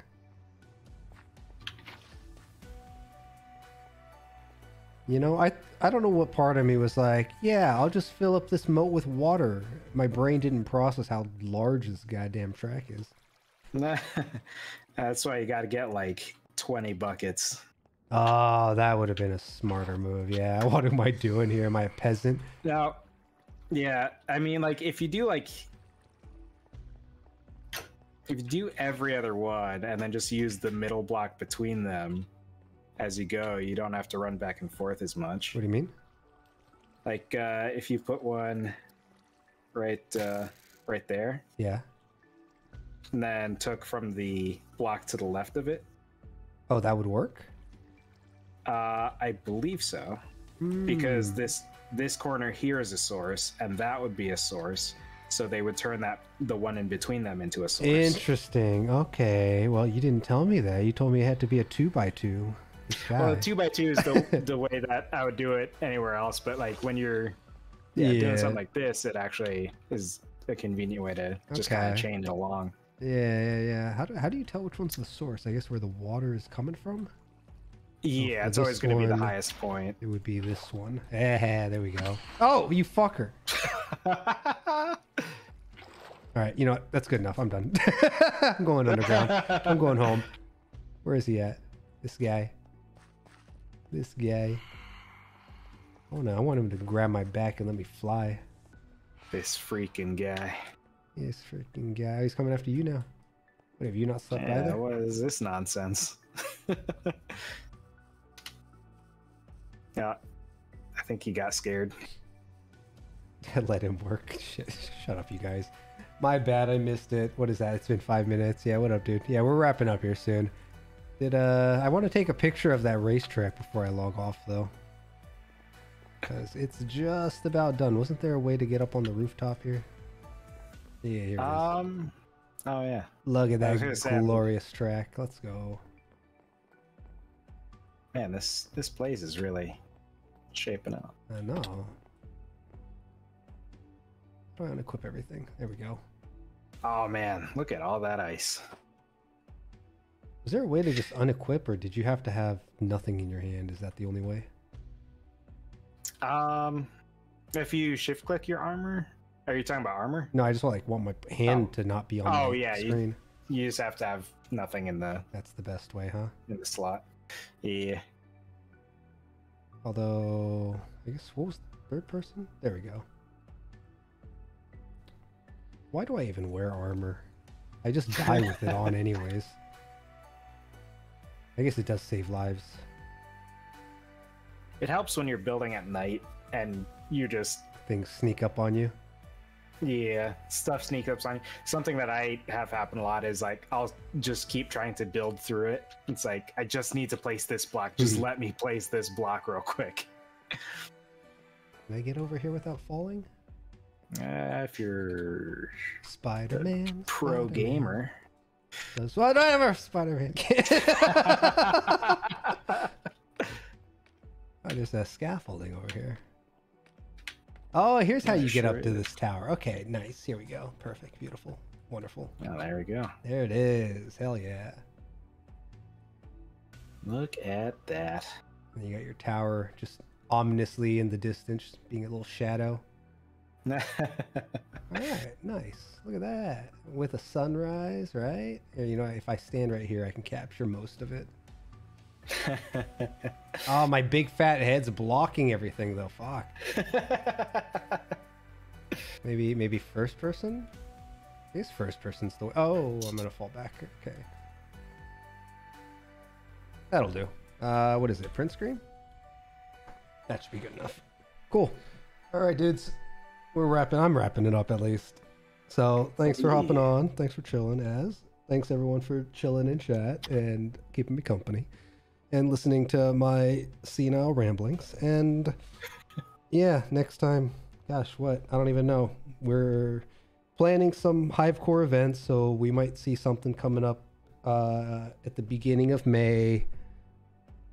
We're probably going to try to do like at least one monthly event is what was suggested. So, right, beginning of this month and then end of last month, we did a couple group runs of Jackbox. So the next one we're planning is, or at least I'm trying to coordinate is some artwork streams with some of our artists where they can, you know, goof around and draw and talk, and we'll see what happens with that. We're going to also be... movie night's probably going to be just a private little hangout with the group, and then I don't know, we'll probably figure out some other things to do. But outside of that, this channel's kind of just for me casually at this point. Variety channels, I feel, have a harder time making any sort of progress on these platforms. So yeah, this is just my sandbox, and then I have a couple other channels that I really should upload to, but I'm prioritizing Dungeon Core right now. So we're working on a tabletop RPG system, and once my playtest groups are feeling okay about it without anything major that needs to be changed, then we'll put it out publicly.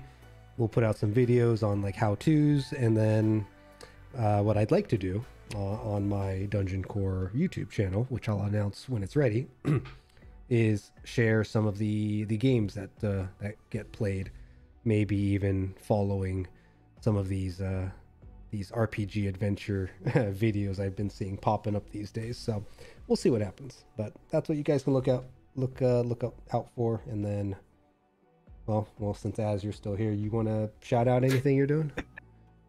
I'm never doing anything. Never doing anything? Well, go find him on Start Playing.